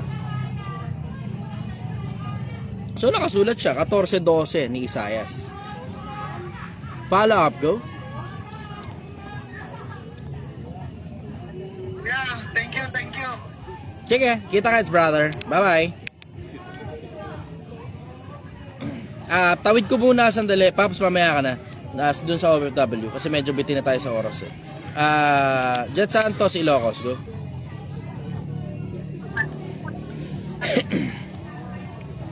Good evening. Hello. Sir, anong intent mo dito sa gantong katabihan? Pag kang magsimula ay sa yung ama para sa anak. Huwag kang magsimula ng gulo. Pero pag inunahan ka, kung kaya mo pumatay, gawin mo. Kaya kitang ilabas sa kulungan, pero hindi sa kabaho. Ano tanong mo? Yun sir, kung anong masasabi mo dun sa ano na yun, sa tagbalid. Hindi nagme-make sense sa akin yan eh. Pag inunahan ka, kung kaya mo pumatay, gawin mo. Hindi nagme-make sense sa akin yan. Unang-una, ba't naman inunahan ka lang, papatayin mo na kagad? Sobra naman yan, brother. Extremist na yan eh. Ayoko ng mga ganyang, ayoko ng mga ganyang konsepto. Extremist yan, pasta ko sa ganyan, brother. Follow up. Doon tayo sa may pakinabang talaga sa'yo, brother. Yun lang sir, tinanong ko lang kasi kung baka may ano kayo. Okay, sige. Ursula, Pangasinan, go. Okay. Sir, good evening. Hello, brother. Isa lang po yung tanong ko, Boss Jai. Ito po. Boss Jai, sa dami po ng pagkakataon nakita kita ng personal, bakit po kaya takot akong magtanong sa'yo or i-approach kayo? Kasi nga intimidating nga kasi ako. Kaya nga isulat nyo yung mga tanong nyo kasi intimidating nga kasi ako. Tanggap ko na sa sarili ko yun eh. Ganun talaga eh. Ganun talaga. Nakakatakot ang karunungan. Pero hindi naman yan dahil sa karunungan kundi dahil sa demeanor ko. Itsura ko rin at the same time, hindi ako mukhang friendly. Pero friendly po ako, hindi po ako nangangagat. Maliban na lang pagka gusto mo. Oh. Iyon yung dahilan kasi nga yung itsura ko nga kasi tanggap ko na sa sarili ko yan. Tanggap ko na sa sarili kong ganyan talaga itsura ko kasi nga wala eh. Pinanganak ako na ganyan, pinili ko rin sa sarili ko yan at the same time, 'di ba? Kasi alam mo diretso sa mundo kasi di mo gusto yung targeting ka ng mga tao eh. Eh ako kasi sawa-sawa na ako sa kabullshitan ng mga tao. Sa katarataduhan ng mga tao. Sawa-sawa na ako sa ganyan, sawa-sawa na ako mabiktima na kung sino-sino. So ibig sabihin, if you don't really mean it, you're not going anywhere near close to me. Kung hindi intention mo talaga na lumapit, hindi mo gugustuhin lumapit sa akin, ako na mismo nagkabit nun sa sistema ko. Ito ang problema, nung kinabit ko sa sistema ko, di ko na matanggal. Hindi ko na matanggal. Alam mo, naghahalo yung isip ko, practical ba tanggalin ko to o hindi? Practical ba tanggalin ko to o hindi? Hindi na hindi ko na ginawa ko, pinabayaan ko na lang. Tapos pinapabayaan ko na lang, hinahayaan ko na lang na kung sino yung mga tao na makalapit sa akin, sila lang yung makakalapit sa akin. Kasi sila lang talaga yung malakas ang loob. Pero walang mga parang hihina-hina, parang mga lalampa-lampa na lalapit sa akin. Mag-o-offer sa akin ako ano-ano, tas scam pala. Diba? Doon pala sa ganong angulo, alam mo, kakabahan ka na kagad kapag scam ilalapit mo sa akin eh. Hindi ka tatagos eh. Lalo na susubukan mo akong biktimahin, hindi ka tatagos. Mahirapan ka tumago sa akin kapag ka biniktima mo ako. Kasi alam mo, sasamain ka. Eh yung huling bumiktima sa akin, tinan mo. May warrant na pala yun. Ngayong June ng hearing. Hindi ko pa pala nailalabas social media, nakakalimutan ko. Okay, palala mo nga sa akin, may warrant yung isa. Yung nandun sa bahay na sulat, pinadala ng korte. May warrant na yun. Palala mo sa akin, lalabas sa vlog yun. Nakakalimutan ko lagi kasi hindi talaga ako mahilig sa mga ganyang kaso-kaso. Hindi ako mahilig sa mga ganyang kaso-kaso. Pero alam mo rin at the same time na hindi ako yung tipo ng tao na tanga na babardagulin mo. Hindi. Mali ka ng kinakana. Kasi iba na lang kamadahin mo. Sa dinami-dami ng tao, yung hindi pumapalag batok-batokan, yan ang kamadahin mo, wag ako. Kasi maniwala ka, gawin mo sa akin sa harapan, hasarguin ko talaga ang mukha mo. Yun ang isa sa mga dahilan kung bakit Yun ang isa sa mga dahilan kung bakit intimidated sa akin ng mga tao. Kasi nga, demeanor ko na yun. Hindi ko na rin matanggal eh. Sinubukan ko maging friendly. Wala, nagmukha lang plastic eh. Hi friend. Wala kang plastic eh. Hindi para sa akin yung ganung personality. Hindi para sa akin, napaplastic ko na ako sa sarili ko. Nasusuka rin ako sa sarili ko kapag ka-plastic ako eh. Hindi kasi ako ganun eh. Alam mo yung professionalism, let's go with that. I'm okay with that. Okay lang sa akin yung professionalism. Choosing your actions and words based on how people will react rather than based on how you really feel. Diba? Okay sa akin yan, professionalism. Walang problema yan, arte-arte, okay yan. Pag trabaho. Pero pag personal na buhay mo, tagal na matotoxic ang kanya kapag ka, plastic ka sa tunay na buhay. Ikaw din mismo, you're wearing a fake face. Hindi masaya yun. Nagsusuot ka ng peking mukha, nagsusuot ka ng maskara. Ako, ito na pinili kong personality, nag-enjoy na ako rito. Dito nakita yung totoong ako eh, maligaya ako eh. Kung yung iba nakikita nila yung totoong sila doon sa pagiging bakla nila, ako naman nakikita ko naman yung totoong ako sa ganitong postura ko. Yun. Yun ang dahilan kung bakit intimidated sa akin maraming tao. Kasi kinabit ko sa sistema ko to, tapos pinanganak pa akong ganito itsura ko. Wala akong magagawa dyan, pinanganak talaga ako ganito itsura ko. Yo. Fuck you. Anyways, follow-up question ko. Yun nga yung dahilan kung bakit ito, kapag ka magtatanong kayo, isulat nyo kasi sa papel. Kasi nga mga yan, pagkakita nyo pa lang sa akin, lahat ng mga tanong nyo tanggal na. Hindi dahil nasagot, hindi, kundi dahil intimidated kayo sa akin. Nag-mental block ka na ngayon, nakaharap mo ako. Yun ang dahilan nun. Sulat nyo sa papel para di kayo ma-mental block. Kasi diretso ma-mental block ka talaga kapag ka nakaharap mo ako. Minsan isang tanong mo pa lang, lahat ng mga iba pang tanong mo papunta mo, nalimutan mo na nung isang pagsagot ko pa lang. Kasi minsan may mga sagot na mahaba ako sumagot eh. Lalo na kapag ka personal, minsan sobrang haba sumagot eh. Minsan nga isang tanong lang, kalahating oras yung sagot eh. Di ba, na-experience yun naman na dito yung paminsan-minsan eh, di ba? Isang tanong lang, kalahating oras yung sagot. Kasi minsan napapasarap na, ganun makalimutan ko na kung ano yung tanong. Follow-up question, go. Ano po kaya ang tamang pag-approach sa isang tulad mo na respetadong tao? Mag-ingat ka ng paglapit. Kasi, hindi naman yan dahil sa pagiging respetadong tao eh, kundi dahil sa lahat talaga ng tao, dahil talaga ingat ka talaga ng paglapit. Kasi first impression lasts. First impression lasts. Minsan hindi mo na mabibigyan pa ng pangalawang pagkakataon yung sarili mo na makausap yung kung sino man yung importanteng taong sinasabi mo. Minsan hindi mo na mabibigyan ng pangalawang pagkakataon yung sarili mo. Primarily kasi wala nang chance eh. May mga ganun talaga mga pagkakataon eh. Kaya yun yung dahilan kung bakit sa lahat ng mga approach ko, maingat talaga ako. Sinisigurado ko merong sapat na impression, pero yung impression hindi sapat para ma-disrespect ko yung sarili ko sa harap ng taong importante. Mas maigi talaga, walang tatalo sa magtanong ka ng magtanong. Dapat yung tanong mo relevant, may kinalaman talaga doon sa mismong expertise ng tao.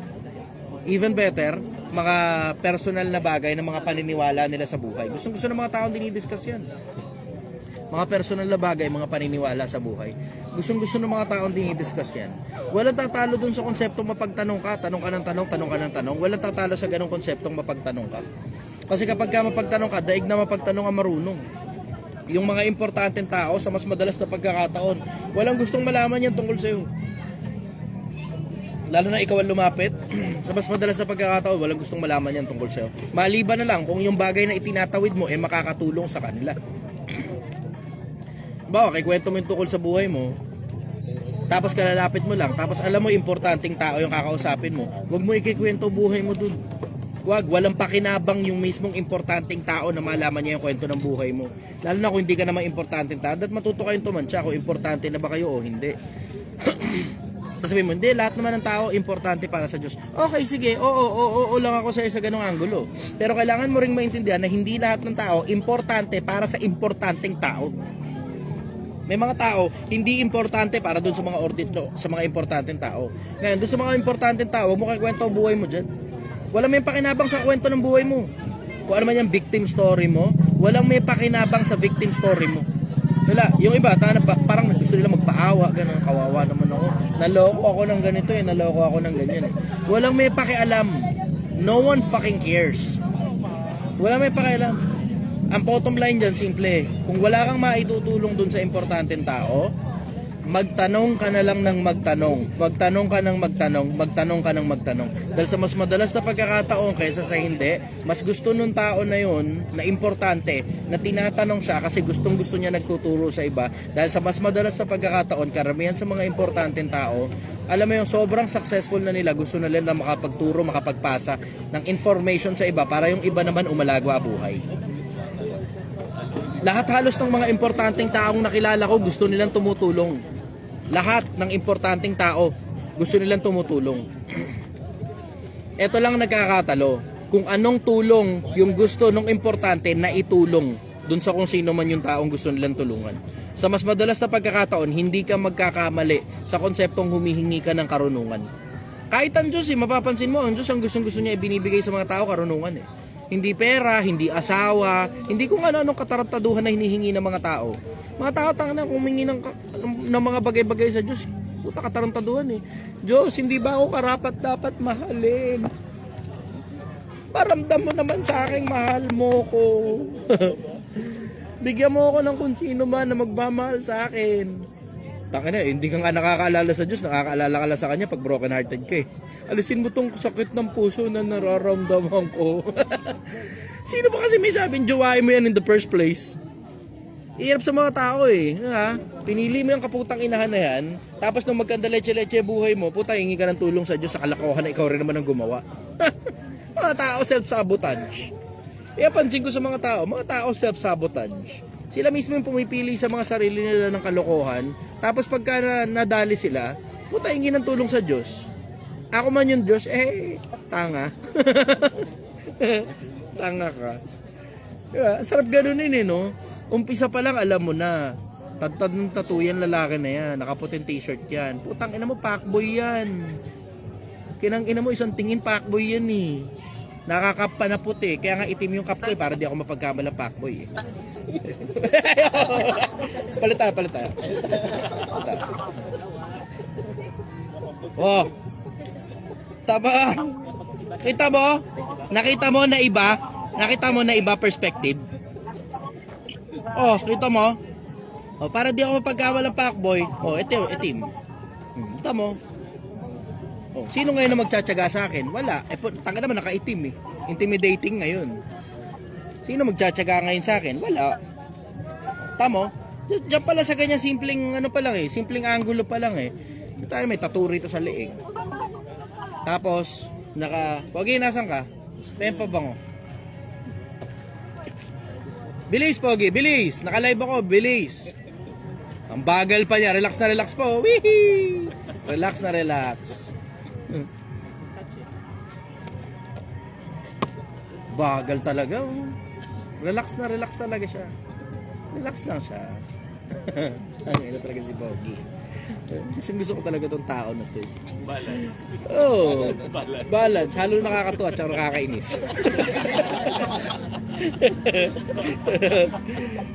Pero tayo na, galing yan. Magaling kumamada yan. Puta, hindi mo mapapagkamalan. Sobrang simple kumilos. Hindi mo talaga mapapagkamalan. Nung nakaraan nagkabardagulan dito, puta, hindi mo halata. Kinukunan niya na pala ng video Magaling talaga. Magaling.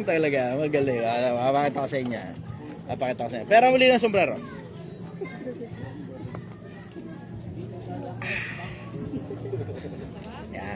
Sarap ng buhay. Sarap. Ha? Sorry. Bibili ka rin. Syempre, undercut dapat. Yan, ganyan, undercut. Kita mo yan, undercut. Kita mo yan, undercut yan. Undercut, ha?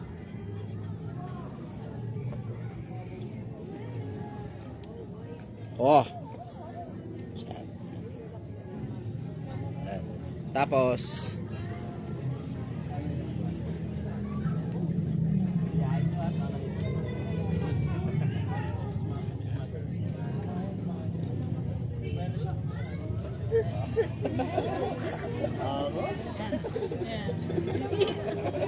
dapat naka dapat naka hoodie ka. Dapat tangin na kahit mainit, pinapawisa ka na, naka hoodie ka dapat. Hi.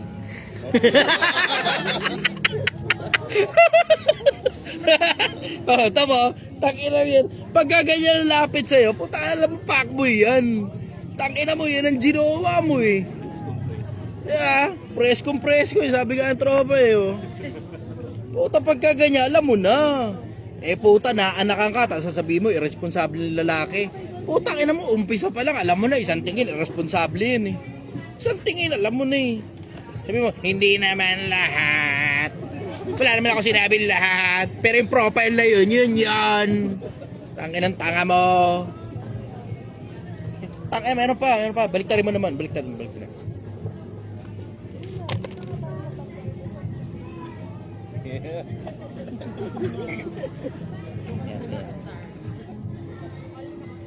Tapos,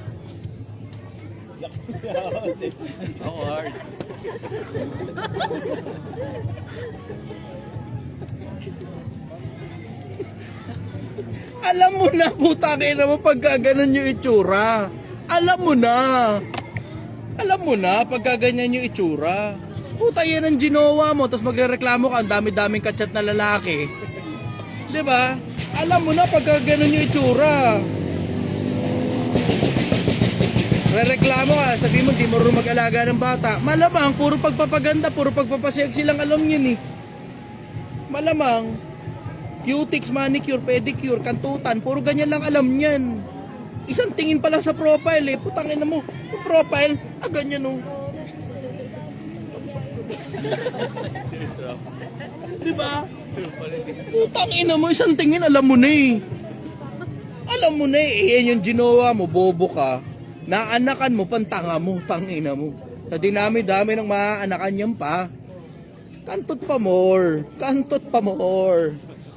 Alam mo, simple buhay eh. Huwag kang pipili ng mga alam mo nang magiging sakit ng ulo mo. May mga tao, puta, alam na nga nilang red flag, pinalo sa ulo nila. Bobong puta. Alam mo nang may pagkapokpok eh. Ginawa mo pa. Ito pa malala. Inanakan mo pa. Aray, putang ina mo. Tangina mo. Double kill. Maya-mayang konti, binubunga ka na. Triple kill.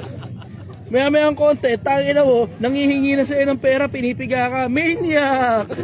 Maya-mayang konti, nakipaghiwalay sa'yo, yung anak ngayon, tangina ginagamit na paraan para mapigaan ka ng pera, isama mo pa na yung anak ngayon nagsasalita ng hindi maganda na tungkol sa'yo. Savage! Ginamit na weapon against sa'yo yung bata. Gago ka eh. Bobo ka eh. Savage! Dipit! Dipit ka talaga! Ang inaano sa Tagalog ng dipit? Hindi, ang paa. Dipit.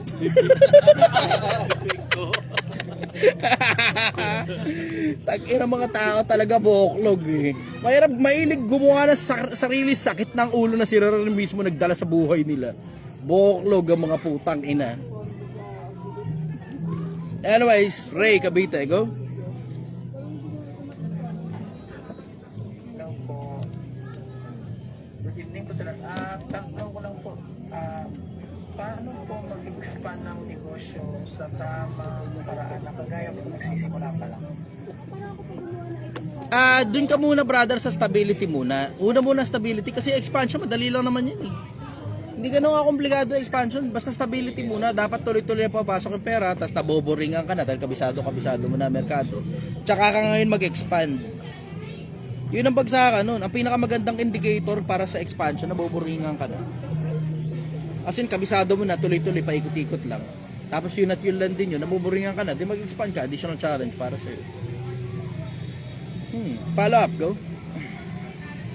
Ano po, since nagbanggit na kayo kanina ng about sa politika, sige po, may kinalaman pa rin sa kanina na tanong po.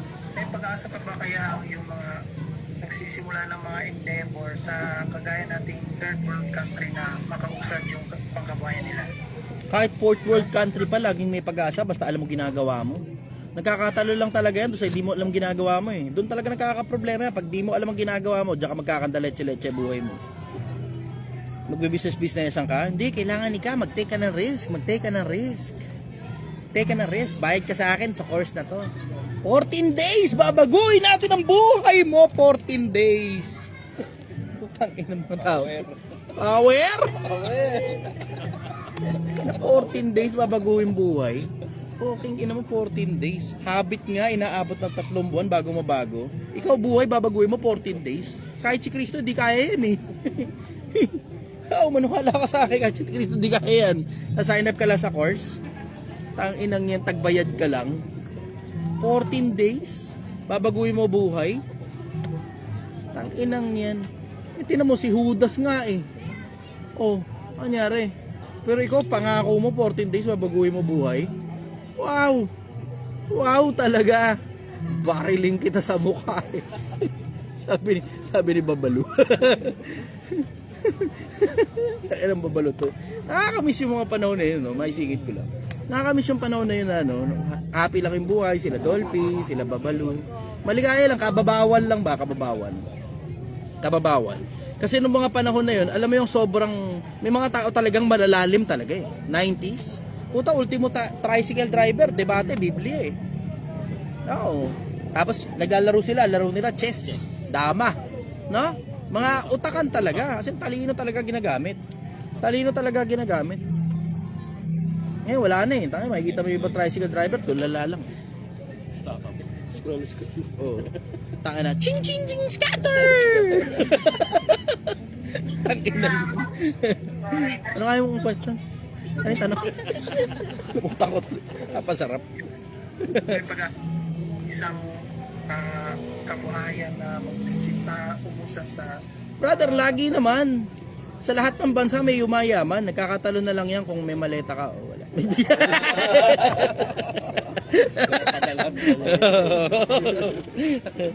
Follow up, go. Lagi naman may umuusad sa lahat ng bansa. okay na po sir kasi umay na kayo sa politika eh. Okay lang po. Sige. Okay, sige. Time na. Ano kasi ba? 10:45. Cancel muna ako ng officers meeting kasi sobrang daming bisita rito eh. Bale, face-to-face meeting ng Rizal, tapos nandito din ng Bulacan.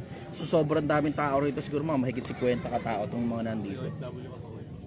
Mamaya pa yun. Alas 12 ng gabi. Alauna na yun, alauna. So anyways, sige. Arjon, go.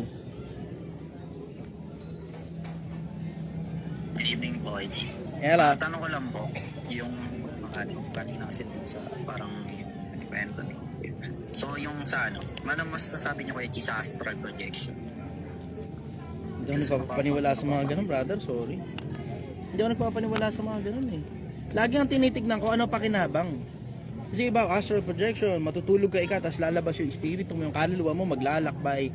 Anong pakinabang yan? Anong pakinabang yan? Siguro maintindihan pa kita sa Project Stargate na pinatitignan yung kabilang bansa dun sa mga taong may parang supernatural powers. Maintindihan pa kita dun. Pero yung parang ordinaryong araw, ordinaryong tao, tapos wow, lalabas ka sa katawan mo para matitignan mo yung paligid. Laging ang tanong ko lagi, puta diretso, anong pakinabang yan? Anong pakinabang? Doon ako lagi, anong pakinabang yan? Anong purpose niyan? Yun ako lagi eh. Doon tumatakbo isip ko, ang isip ko tumatakbo sa practicality. Hindi ako masyadong mahilig maniwala sa mga superpowers. Hindi ako masyadong mahilig maniwala sa mga ganyan. Sa mas madalas sa pagkakataon kaysa hindi, I always choose practicality. Kung tatalo sa practicality, brother, yun nga yung dahilan ba't naniniwala ako sa konsepto ng kabilang buhay, sa konsepto ng Diyos, because of practicality reasons. Practical ako mag-isip. Yung practical ko, long term, hindi short term. Ito problema mo. Mamaya pinapaisip lang pala sa'yo yan. Saan ang source niyan? Ano ang source niyan? Kailangan mo kasi makuha yun eh. Sino ang pinanggagalingan ng kapangyarihan na yan? Kasi hindi naman katakataka na ang mga tao nakakagawa ng mga kapangyarihan eh. Kasi may enabler. 24 ni Mateo, kung di ako nagkakamali. May mga lilitaw, bula ang Kristo, bula ang propeta. Magpapakita ng mga dakilang tanda at kababalaghan. Kung maaari, ililigaw pati ang mga hirang. So pwede pala kahit demonyo magpakita ng kababalaghan. Dakilang tanda, kababalaghan. Pwede pala yun, kahit mga demonyo pwede palang magpakita ng ganon. Tapos padadaanin sa tao yung kapangyarihan. Pwede pala yun, Magpapakita ng dakilang tanda at kababalaghan. Ano purpose? Kung maaari, iligaw pati mga hirang. So, tagapagligaw pala ng mga tao ito. Tagapagligaw ng mga tao. Yun ang masasabi ko tungkol dyan sa astral projection na yan. Laging ang tanong ko, bakit? Bakit mo gusto yung lumabas sa katawan mo? Bakit mo gusto yung makita yung kung ano-anong iba-ibang lugar, kung saan-saan man, na pwede mo naman puntahan na lang doon, nang gising ka. Siguro kung meron talaga akong ganyang kapangyarihan, pupunta ako sa Malacanang, makikipakinig ako doon kung sino yung mga tumanggap ng maleta. Astral projection, tapos sasaksi ako ngayon. Ginawa ko sa astral projection ko, nakita ko si Trillanes may hawak ng madaming maleta. Di ba? Putangin na, magtataka ka dyan sa mga astral projection. Mapapansin mo, wala siyang pakinabang on a national scale. Wala. Lahat sila, kanya-kanyang kwento ng kung ano-anong experience nila. Pero walang pakinabang on a national scale. Wala. Hindi ba katulad yung nag-aral ka na abogasya, mapapakinabangan mo on a national scale? Nag-aral ka ng pagkapiloto, mapapakinabangan mo, hindi man national scale, at least at the very minimal, professionally, mapapakinabangan mo. Pero pinag-aralan mong astral projection, anong pakinabang yan? Anong pakinabang yan? Worse niyan, baka madala ka pa sa impyerno niyan eh. Follow up, go. Follow up ko naman to po yung kanina din. So yung about dun naman sa tawag doon yung pagiging simple. Meron kasi ako napansin, meron kamakailan parang ang nangyari kasi sa kanya, 'di ba, yung makalagwa siya sa buhay. So pinili niya lang din maging simple. Kaso ang nangyari, parang yung mga bagay na may kakayanan naman siya, pero pinipili niyang gawin. Tapos parang pinipilit niya na, yun na lang yung ginagawa niya. Parang example po, kaya niyang bumili ng pagkain sa mga inasal, ganun. Parang gagawin niya na lang. Hindi, may pambili naman ako pero ang gagawin ko pa rin, eto. Pero yung karanasan niya kasi nung sa pag-alagwa niya, ganun na ganun. Pero mas pinili niya na lang yan. Ano pong masasabi? Hindi ko maintindihan. Pakiulit mo, brother. Yung yung bagay po na maalago na po siya sa buhay. May nakita po kasi ako nakaraan. So, ang ginawa niya po, pinili niya po bumaba. So, bumaba. Parang same lang din po sa'yo, pero magkaiba. So, ang sa kanya naman po is may kakayanan po siya na kumbaga parang pinitipid niya po yung sarili niya na halimbawa po, kaya niya pong bumili. Gusto niya man talaga niya. Kaso mas pipiliin niya po yung eto na lang, lahat na lang kakainin po yun. Pero may kakayanan pa po siya kahit sa restaurant kaya niya. Frugality yung tawag doon, katipiran. Nagkakatalo na lang yan kung practical o hindi. Ganun ako lagi mag-isip eh. Practical ba o hindi? Sa mas madalas na pagkakataon, oo, practical yan. Bakit practical? Kasi alam mo na kapag tinitipid mo ang pera mo na may pambayad ka naman pero hindi mo ibinabayad, alam mo, maiipon mo ang pera. Pero ito rin naman ang hindi practical. Puro canned goods na lang lagi pagkain mo. Tangina, diretso, mamamatay ka ng dilatang mata. Dilatang. Oo. Hindi practical yun. Magkakasakit ka niya kapag ka puro ganyan. Kailangan kumain ka healthy. Kakain ka dapat healthy. Bakit? Pwede ka rin naman magtipid kahit healthy eh. Kami rito, pagkain namin dito, ay matao kami, nakakain kami 200 pesos lang gulay-gulay. Sinabawang gulay, gano'ng karaming kangkong na yung magagawa mo ron? Adobong kangkong ka, 200 pesos, kaya mo na pakainin alam na tao eh. Sinabawang pechay. Ayun. Hindi naman, kalabasan na lang, ilaga mo pa. Bulang lang, pwede. Bulang lang. Marami-raming gulay naman. Kalabasa, parang gerber naman, mashed potato. Tapos po kaya Chi, na nangyari, napakabayaan niya na po yung buhay niya na ng pag-alago niya. Parang ang nangyari po, unti-unti siyang bumabag sa kapulit. Hindi, the minority doesn't justify the majority, brother. Kung yun yung ginagawa niya, tapos hindi gumagana sa kanya, kailangan mag-adjust, brother. Pero ako, ito masasabi ko, huwag niyong ipakita ng yung problema ng ibang tao. Dapat yung problema niyo mismong mapapakinabangan niyo sa tunay na buhay. Yun dapat, yung mapapakinabangan niyo. Kasi kala ko si Catherine nasa Amerika. Putang inang jacket yan. Ito naman yung jacket niyo. Akala mo napakakapal eh. Tapos ito naka-jacket din. Malamig ba dyan? Kasi ako pinapawisan ako rito sa suot ko eh. America Yarn. Oo, galing America Yarn. Anyways, yun yung sabi ko ron. Doon tayo sa practicality. Lagi practical. Kasi tira mo, katulad nun, no? Sobrang tipid, napapabayaan niya na yung sarili niya. Eh di hindi practical yung pag-iipon niya. Baka magkasakit pa dyan sa ginagawa niya eh, di ba? Hindi practical yung pag-iipon. Pwede ka naman mag-ipon ng practical eh. Diba? Kumain ka gulay. Pagka nag-iipon ka, huwag kang karne-karne. Mahirap ka umalagawa. Pagka karne-karne ka, gulay-gulay ka dapat. Gulay-gulay, lalakas yung katawan mo. Diba? Hindi ka sakitin. Hindi laging magulo isip mo.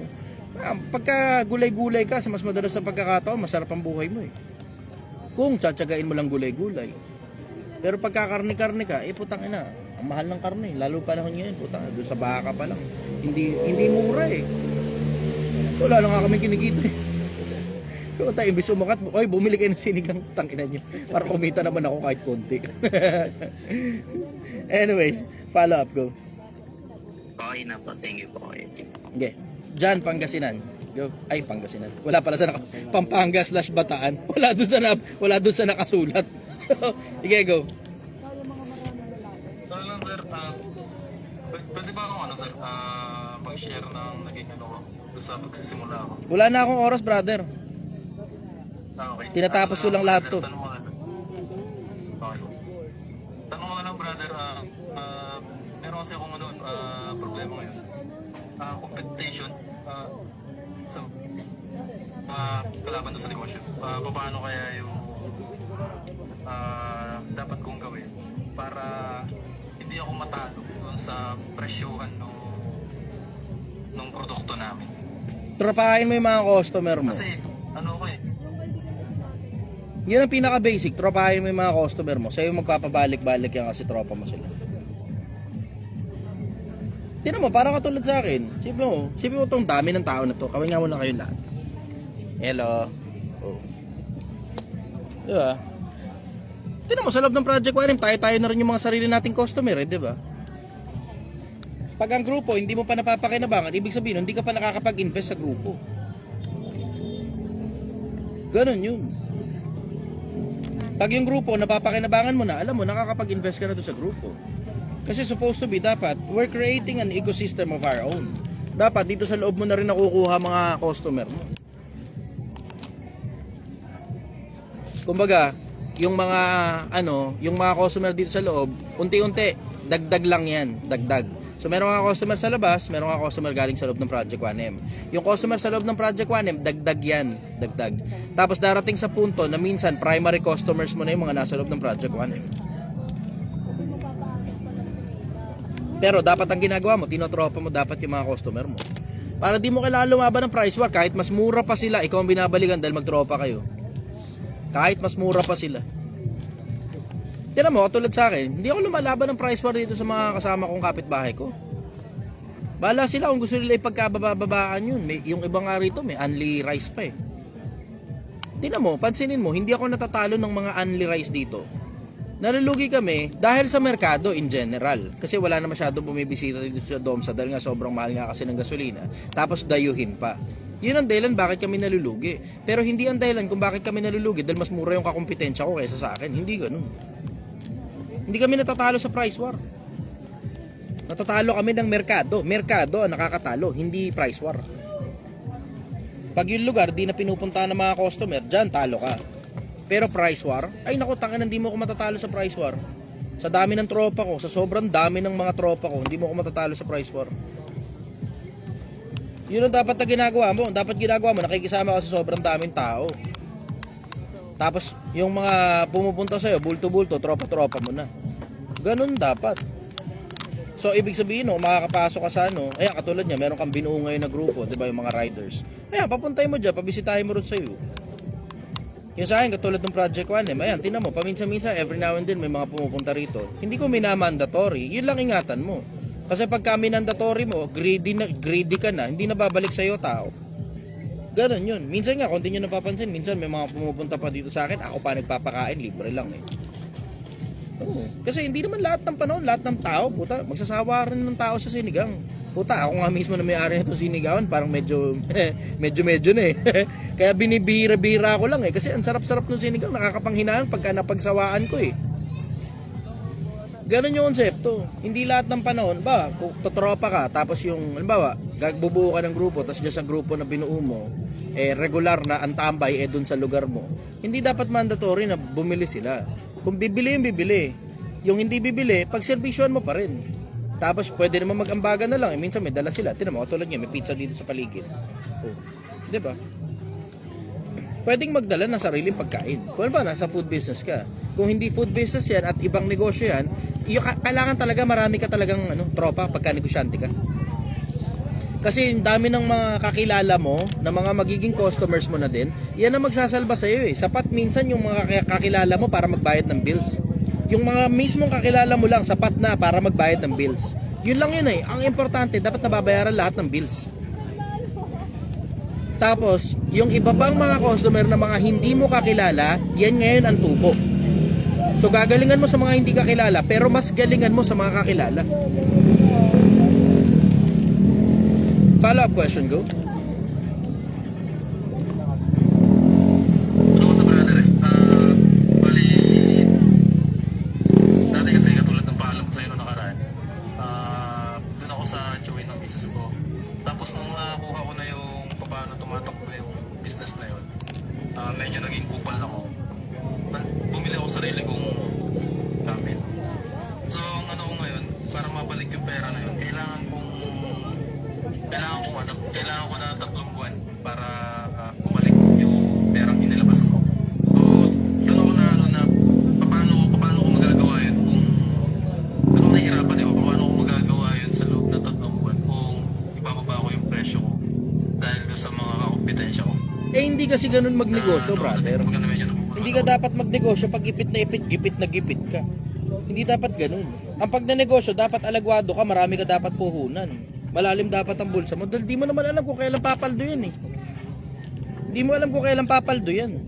Ngayon, wala akong masasabi sa'yo kung di galingan mo na lang talaga ng gusto. Kasi alam mo naman eksakto kung ano kailangan gawin para mapapaldo mo yung negosyo na yan eh. Kailangan mo sipagan ng gusto, lupitan ng gusto, tindihan ng gusto, tsagain ng gusto, pag-ipunan ng gusto, mapuyat ng gusto, mapagod ng gusto. So be it. Para ma-survive mo yung negosyo. Ganun talaga. Kailangan mong gawin yung kailangan mong gawin. Yun ang bottom line nung kailangan mong gawin yung kailangan mong gawin. Pero ito kasi ang problema, premature yung pagnenegosyo mo. Ngayon naman problema ka pagdating sa pondo. Sana kasi, ito nga kasi, dapat kasi nandito ka na rin lang naman sa loob ng community ko bago pa kayo magsimula ng kahit na anong bagay. Tanong nyo na muna. Tanong nyo na muna sa akin. Hindi naman yan sa pagdudunong-dunungan, kundi kailangan mo lang ng ibang perspective, baka merong nakita yung mata ko, di mo napansin. Dyan ako magaling eh. May nakikita yung mata ko, hindi napapansin ng iba. Yan ang expertise ko. Hindi mo pa tinanong, anong nangyari? Sinimulan nyo, ngayong naiipit kayo, paparesolve nyo sa akin. Tangin na, mahirap yan. Mahirap pag-survive ng ganyan. Ang daming gumagawa ng ganyan dito sa loob ng grupo, napapansin ko yan. Sinisimulan nyo lang yung gusto nyo simulan. Pag nagkakandaletse-letse na kayo at nagkakaipit-ipit na kayo, tsaka kayo lalapit sa akin. Sana umpisa pa lang, nilapit mo sa akin para, di ba, nabigyan man lang kita ng ibang insight bukod dun sa delusion mo. Kasi marami sa inyo diretso delusional. Sa Pilipinas, in general, ang daming Pilipino delusional. Sobra. Alam mo, meron silang good idea. Oh, congratulations, ang galing ng idea mo. Lahat naman ng tao may good idea. Paalala ko lang sa inyo, ang galing, ayos, motivated ka, ang galing. Sobrang tindi ng motivation mo. Talaga namang napakatindi ng putang inang motivation mo. Huwag mo kakalimutan, lahat ng namatay sa Mount Everest habang umaakit sila ron, motivated lahat yun. Lahat ng umakyat dun naman namatay na dun, naging mile marker na lang sila ron, lahat sila motivated, hindi na maibaba yung mga bangkay nila. In case hindi nyo alam, lahat ng umakyat sa Mount Everest na yung mga bangkay nila hindi na maibaba ron, lahat yun motivated. Hindi motivation lang ang buhay. Ang buhay dapat practical ka, dapat nag-iisip ka. Sa mga matitibay na payo, natatatag ang bansa. Sa mga mabubuhay na payo, nawawasak ang mga kaharian. Ito problema, wala kang tagapayo. Kasi magpapapayo ka lang kung kailan na mo problema ka na. Hindi kung kailan dapat nagsisimula ka, dapat sandamakmak ang mga tagapayo mo. Bago ka pa magsimula, doon ka dapat nagpapapayo sa mga tagapayo bago ka pa magsimula. Hindi kung kailan nasusunog na, tapos kakarampot na lang yung bahay mo. Uy, nasusunog yung bahay ko, tulungan nyo ko. Puta, kapirasong kahoy na lang hindi pa nasusunog. Ano pa magagawa namin sa iyo? Diba? Sana, bago ka pa magtayo ng bahay, nagtanong ka na paano mo masisigurado na hindi masusunog ang bahay mo. Yung itatayo mong bahay. Sana ganun. Hindi, magtatanong ka kung kailan patupok na ng apoy, malapit ng masunog, malapit na maubos. O syempre, ano pa magagawa sa ganyan? Wala, sasabihin ko na lang sa'yo, galingan mo ng gusto. Kasi ano pa ba naman strategy ang gagana dyan? 3 buwan na lang ang meron ka. Diba? Ang masasabi ko sa'yo, diretso, galingan mo na lang ng gusto, lupitan mo na lang ng gusto. Kung kaya mo magbayad ng mga vlogger, magbayad ka ng mga vlogger. Kung may pera ka pang pambayad sa vlogger. Kung may pera ka pang pambayad sa mga vlogger. Kasi mahal ang presyo ng vlogger 10 to 15,000 ang vlogger May mga iba kumakana 5,000, pero dapat within the vicinity lang yun, malapit lang dapat. Pero kapag kaliba, babiyahe pa, napakalayo, puta pagkokotse pa yung vlogger, papunta rin sa kung saan ka nandun, hindi papayag na 5,000 yan. Puta, baka mamaya sa 5,000 pa lang, balikan. Ang mahal ng gasolina ngayon, kahit sabi mo motor-motor lang yan Mahal ng gasolina sa panahon ngayon. Mayroong vlogger, 30k ang bayad. Yung iba nga, kapag ka nasa mainstream na, million na ang bayad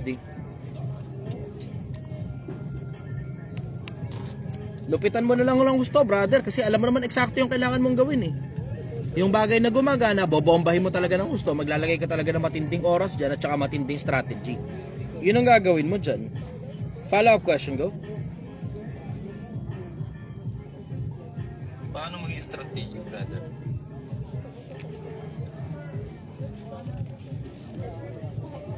It swings on hinges of common sense and uncommon thoughts. Common sense and uncommon thoughts. Mga bagong idea at saka common sense. Doon gumagana yan.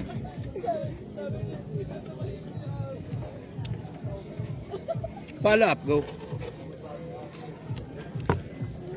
Yun lang po, brother. Maraming salamat. Okay. Tayo Baguio, Pasensya go. na rin po. Medyo na-busy. Medyo matagal din naka-attend niyo. Ikaw nawalan, hindi ako, brother. Pasensya mo sa sarili mo yan. Ikaw ang nawalan, hindi ako. Yung dami ng karunungan na hindi mo narinig, ikaw ang nawalan, hindi ako. Remember, sa akin, charity lang ito. Kayo may kailangan dito, hindi ako. Tayo Baguio, go. Yun po. Good evening, brother. Kaya lang. Bibili lang sana ako ng payo kasi empleyado ako. Ano yung maipapayo na best practice kung sakaling kasi gusto ko mag-optional mag-retire. Mag-ipon muna ako bago mag-build ng business or bago ako mag-retire. Ipon naman ako, kung makaipon man ako ng konti, mag-simula na ako ng business ko. Kaya mas maganda. Wala sa ganun yan. Akala ng mga tao nadadaan sa dami ng ipon na negosyo. Hindi ganun. Napakaraming factors to consider kung magne-negosyo ka. Sobrang dami. Unang-una, pang negosyo ka ba o pang empleyado ka lang? Check mo muna sa sarili mo yan. You have to check yourself first. Yung iba, tinatalon ka agad Anong serbisyo, anong produkto ibibenta? Paano ko ibibenta? Hindi, unahin mo muna, pang negosyo ka ba o pang empleyado ka? Pag hindi mo kayang bantayan yung sarili mo at kailangan may nagbabantay pa sa'yo, hindi ka pang negosyo niyan. Pang empleyado ka lang yan. Hindi mo kayang bantayan sarili mo, hindi mo magawa yung mga bagay na sinabi mong gagawin mo, pang empleyado ka lang yan. Hindi ka nakakaipon, pang empleyado ka lang yan. Hindi ka marunong makisama sa tao, pang empleyado ka lang yan. Hindi ka marunong magbenta, pang empleyado ka lang yan.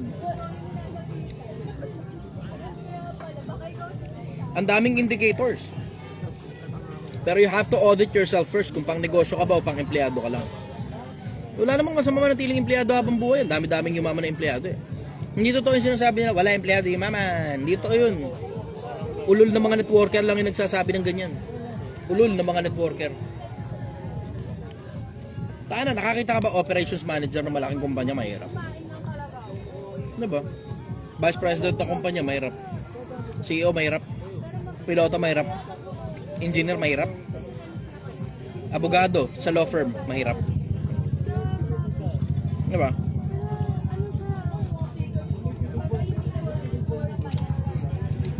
It's not too bad to be a laborer.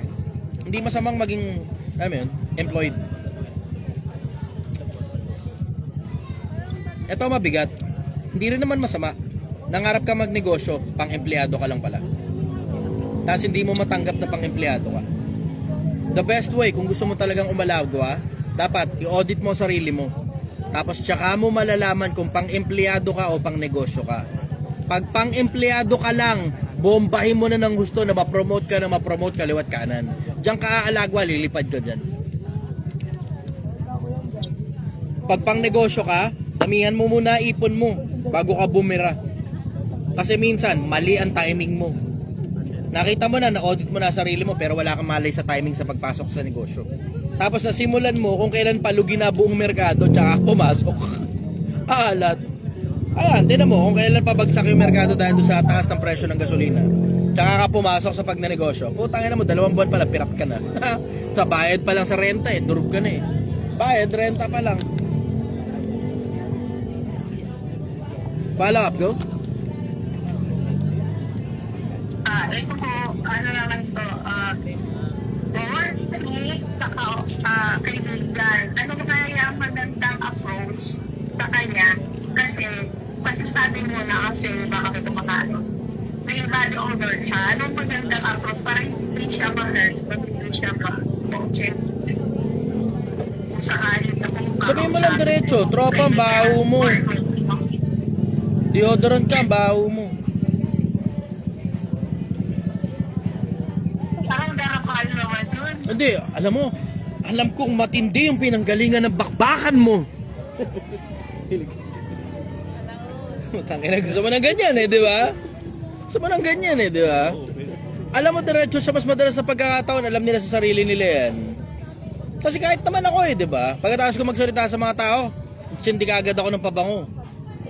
Bakit? Kasi alam ko sa sarili ko yun paminsan-minsan talagang pag pinawisan ka talaga at natuyo ang pawis at pinawisan ka uli at natuyo at pinawisan ka uli at natuyo, nangangamoy ka na. Alam ko yun So ngayon, tatantarin ko ngayon sarili ko ng pabango tapos magbabaon ako extra ng damit. Sa madalas ng pagkakataon, alam nila yan.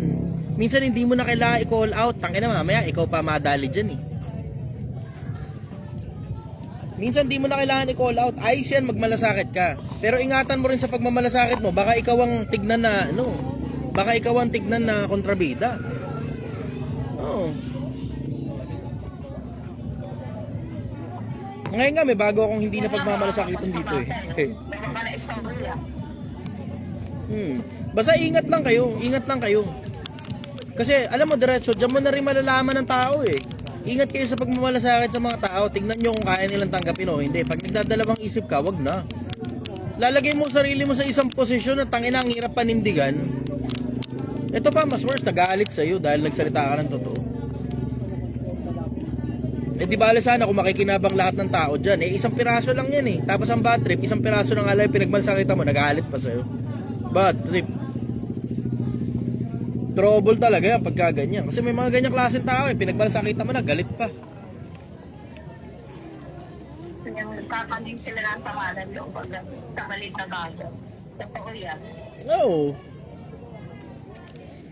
Para na ito nakaraan lang, may pinagmalasakitan ako na ito nakaraan Mamaya kwento ko sa inyo. Taka na galit. Oo, galit. Sa akin naman, pinagmamalasakitan lang kita kasi tropa tayo yun ang ginagawa ng mga tropa Ang kaibigan umiibig sa lahat ng panahon. Puta na galit. Hindi lahat ng tao katanggap-tanggap na pagmalasakitan. Kasi minsan pinagmamalasakitan mo na sila, ikaw pa yung sisisihin nila at ikaw pa titignan nilang masama. Hindi lahat ng tao sulit pagmalasakitan. Ingat lang kayo ng pagmamalasakit sa mga tao. May mga tao hindi sulit pagmalasakitan. Yung mga kamag-anak yung tinulungan nyo na, galit pa. Binigyan mo na, ang dami pang sinasabi. Pakiramdam nila kulang yung binibigay mo. Ayan, tangina, hindi ano yan. Hindi sulit na pagmalasakitan yan. Yung mga ganyan, kinakat yan. Tinulungan mo na, tangina kapatid mo. Hindi mo naman obligasyon na ilabas sila sa mga problema nila. Binigyan mo na ng pera, bigay ha, bigay. Binigyan mo na. Pautang naman ako, 5,000, bla bla bla bla bla. Oh, hindi, sige, 1,000 lang meron ako dito, sa'yo na yan. Ay, hindi, sige, wag na lang. Wag na lang. Ganyan ang tingin mo sa pagsasama natin, pagiging magkapatid natin, wag na lang. Ay, putang ina mo, maniwala ka, talaga kita, kahit kapatid pa kita. Kahit ano pa pinagsamahan natin, ganyan ugali mo, hindi kakat kita. Demanding ka eh. Puta, pakiramdam mo, yung kamay mo dapat nakasaksak sa bulsa ko, tapos dapat pagdukot mo, kung magkano gusto mong madukot, yun na madudukot mo. Ulul, gago, hindi kita hayaan ng ganyan. Pasensya ka na. Ang sama loob mo sa akin, pero kakat kita pag ganyan ka. Babawasan ko oras ko sa'yo, ayoko makipag-usap sa'yo pag ganyan. Kahit kapatid pa kita, kahit sino ka pa. Wala akong pakialam kahit sino ka pa. Sa akin, simple, pag nagsimula na maging demanding yung mga tao, yan na yan. Yan na yan. Simula na rin ako, ikat ka. Demanding ka na eh, taas na ng tingin mo sa sarili mo eh, diba? Takin na mo, ako nga, hindi mataas ang tingin ko sa sarili ko, hindi ako importante sa paningin ko eh. Sa sarili ko, paningin, hindi ako importante. Ikaw ang taas ang tingin mo sa sarili mo, ba't ba naman ang resume mo? Importante ka ba sa lipunan? Diba? Yung mga tao ganyan eh, puto pinagmalasakitan mo na. Sipin mo ha, ako na mismo yung nagmamalasakit, galit pa. O sige, wala problema. Hindi na kita pagmamalasakitan, simple. Butang na madali akong kausap. Ito yung kausap, pahirapan ko ba ba sarili ko? Napakadali kong kausap. Hirap magsalita eh, kasi nakita nung iba eh. Saan yun eh? Dun sa nakarang event. Pinagmalasakit ako, binulungan ko lang. Sa swimming, lumitaw yung utong niya eh. Oo, swimming. Swimming yun, lumitaw yung utong niya, pinagmalasakitan ko lang. Nagalit. Tanginang yan. Parang ako pa may atraso sa'yo ah. Pinagmalasakitan na nga kita dahil nakaharap ka sa mga lalaki. Galit. O bala ka sa buhay mo, sige, hindi na kita pagmamalasakitan. Ako, layo na ako sa'yo. Pinagmalasakitan lang kita. Puta, yung mga ibang lalaki nag-enjoy eh. Habang in-enjoy ka ng ibang mga lalaki, ako sinangkalan ko sarili ko para sa'yo. Pero nagalit ka pa. Sinangkalan ko na sarili ko, nagalit ka pa. Ay, okay lang. Sige, walang problema. Hindi ka na makakatikim ng pagmamalasakit sa akin. Madali akong kausap sa sobrang dami ng taong kausap ko. Ang dami kong taong pwedeng pagmalasakitan, hindi ka nakasali doon. Simple. Simple. Follow up, go. More na po, next time naman para may research. Alam mo, ito, isa sa mga pinakamalalaking bagay na natutunan ko. Pagka isinangkalan ng isang tao, yung sarili niya, para lang pagmalasakitan ka, magpasalamat ka, huwag ka magalit. Yun na isa sa mga pinakamalalaking bagay na natutunan ko tungkol sa pagmamalasakit ng mga tao. Pag ang mga tao nagpapasalamat ka dahil pinagmalasakitan ka nila kahit mabigat, kahit parang pakiramdam mo medyo napahiya ka ng bahagya, pagka pinasalamatan mo, pagmamalasakitan ka pa nila ng higit kesa ron. Pagmamalasakitan ka pa nila ng higit kesa dun. Pero pag ang tao, isinangkalan niya na yung sarili niya para lang huwag kang mapahiya. Para lang i-call out ka ng kahit na anong bagay. Tapos nagalit ka, hindi ka na makakatikim ng pagmamalasakit uli dyan.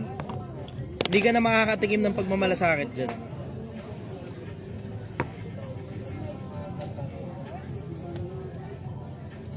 Sige, dalawa na lang ako. Christian, go Cavite.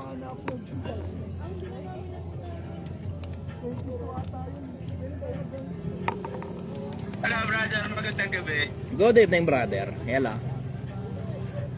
Brother, tanong ko lang po kasi napag-uusapan kanina about sa expansion sa mga negosyo. Sa akin brother, gusto ko na po sana magdagdag ng isa pang card. Ano po ba ang may isa suggest nyo or mga may isa dapat kong gawin? Yung mga ganyang bagay, brother, palagay ko sa personal, mas maigi yan. Kesa mag-usap tayo ng general matters kasi mangyayari, manghuhula lang ako eh. Medyo maikli na oras natin ngayon eh. Kung gusto mo, susunod na pagkakataon, ungkatin natin yung mismong eksaktong ginagawa mo. Ungkatin natin yung ginagawa mo. Tapos pag naungkat na natin, tsaka natin malalapata, madali. Kasi kailangan ko ng detalye. Ang problema, bitin na ako ngayon sa oras. Kasi may mga tao dito sa harap ko, tapos at the same time, may meeting pa ako mamaya. So kailangan ko muna maasikaso yung mga nandito. Follow up ba? Baka meron ka pa. Sige Sige po, doon na lang po muna. Susunod na meeting, pag-usapan natin yan, tapos ungkatin natin. Okay po, Apo. Sige. Salamat po, thank you po. Raylin, go. Good evening po. Hello. Ang question ko po is regarding po sa Biblia. Gusto Okay. ko kasi matutunan yung bagay na to. Naiintindihan ko po na mahalaga sa Diyos ang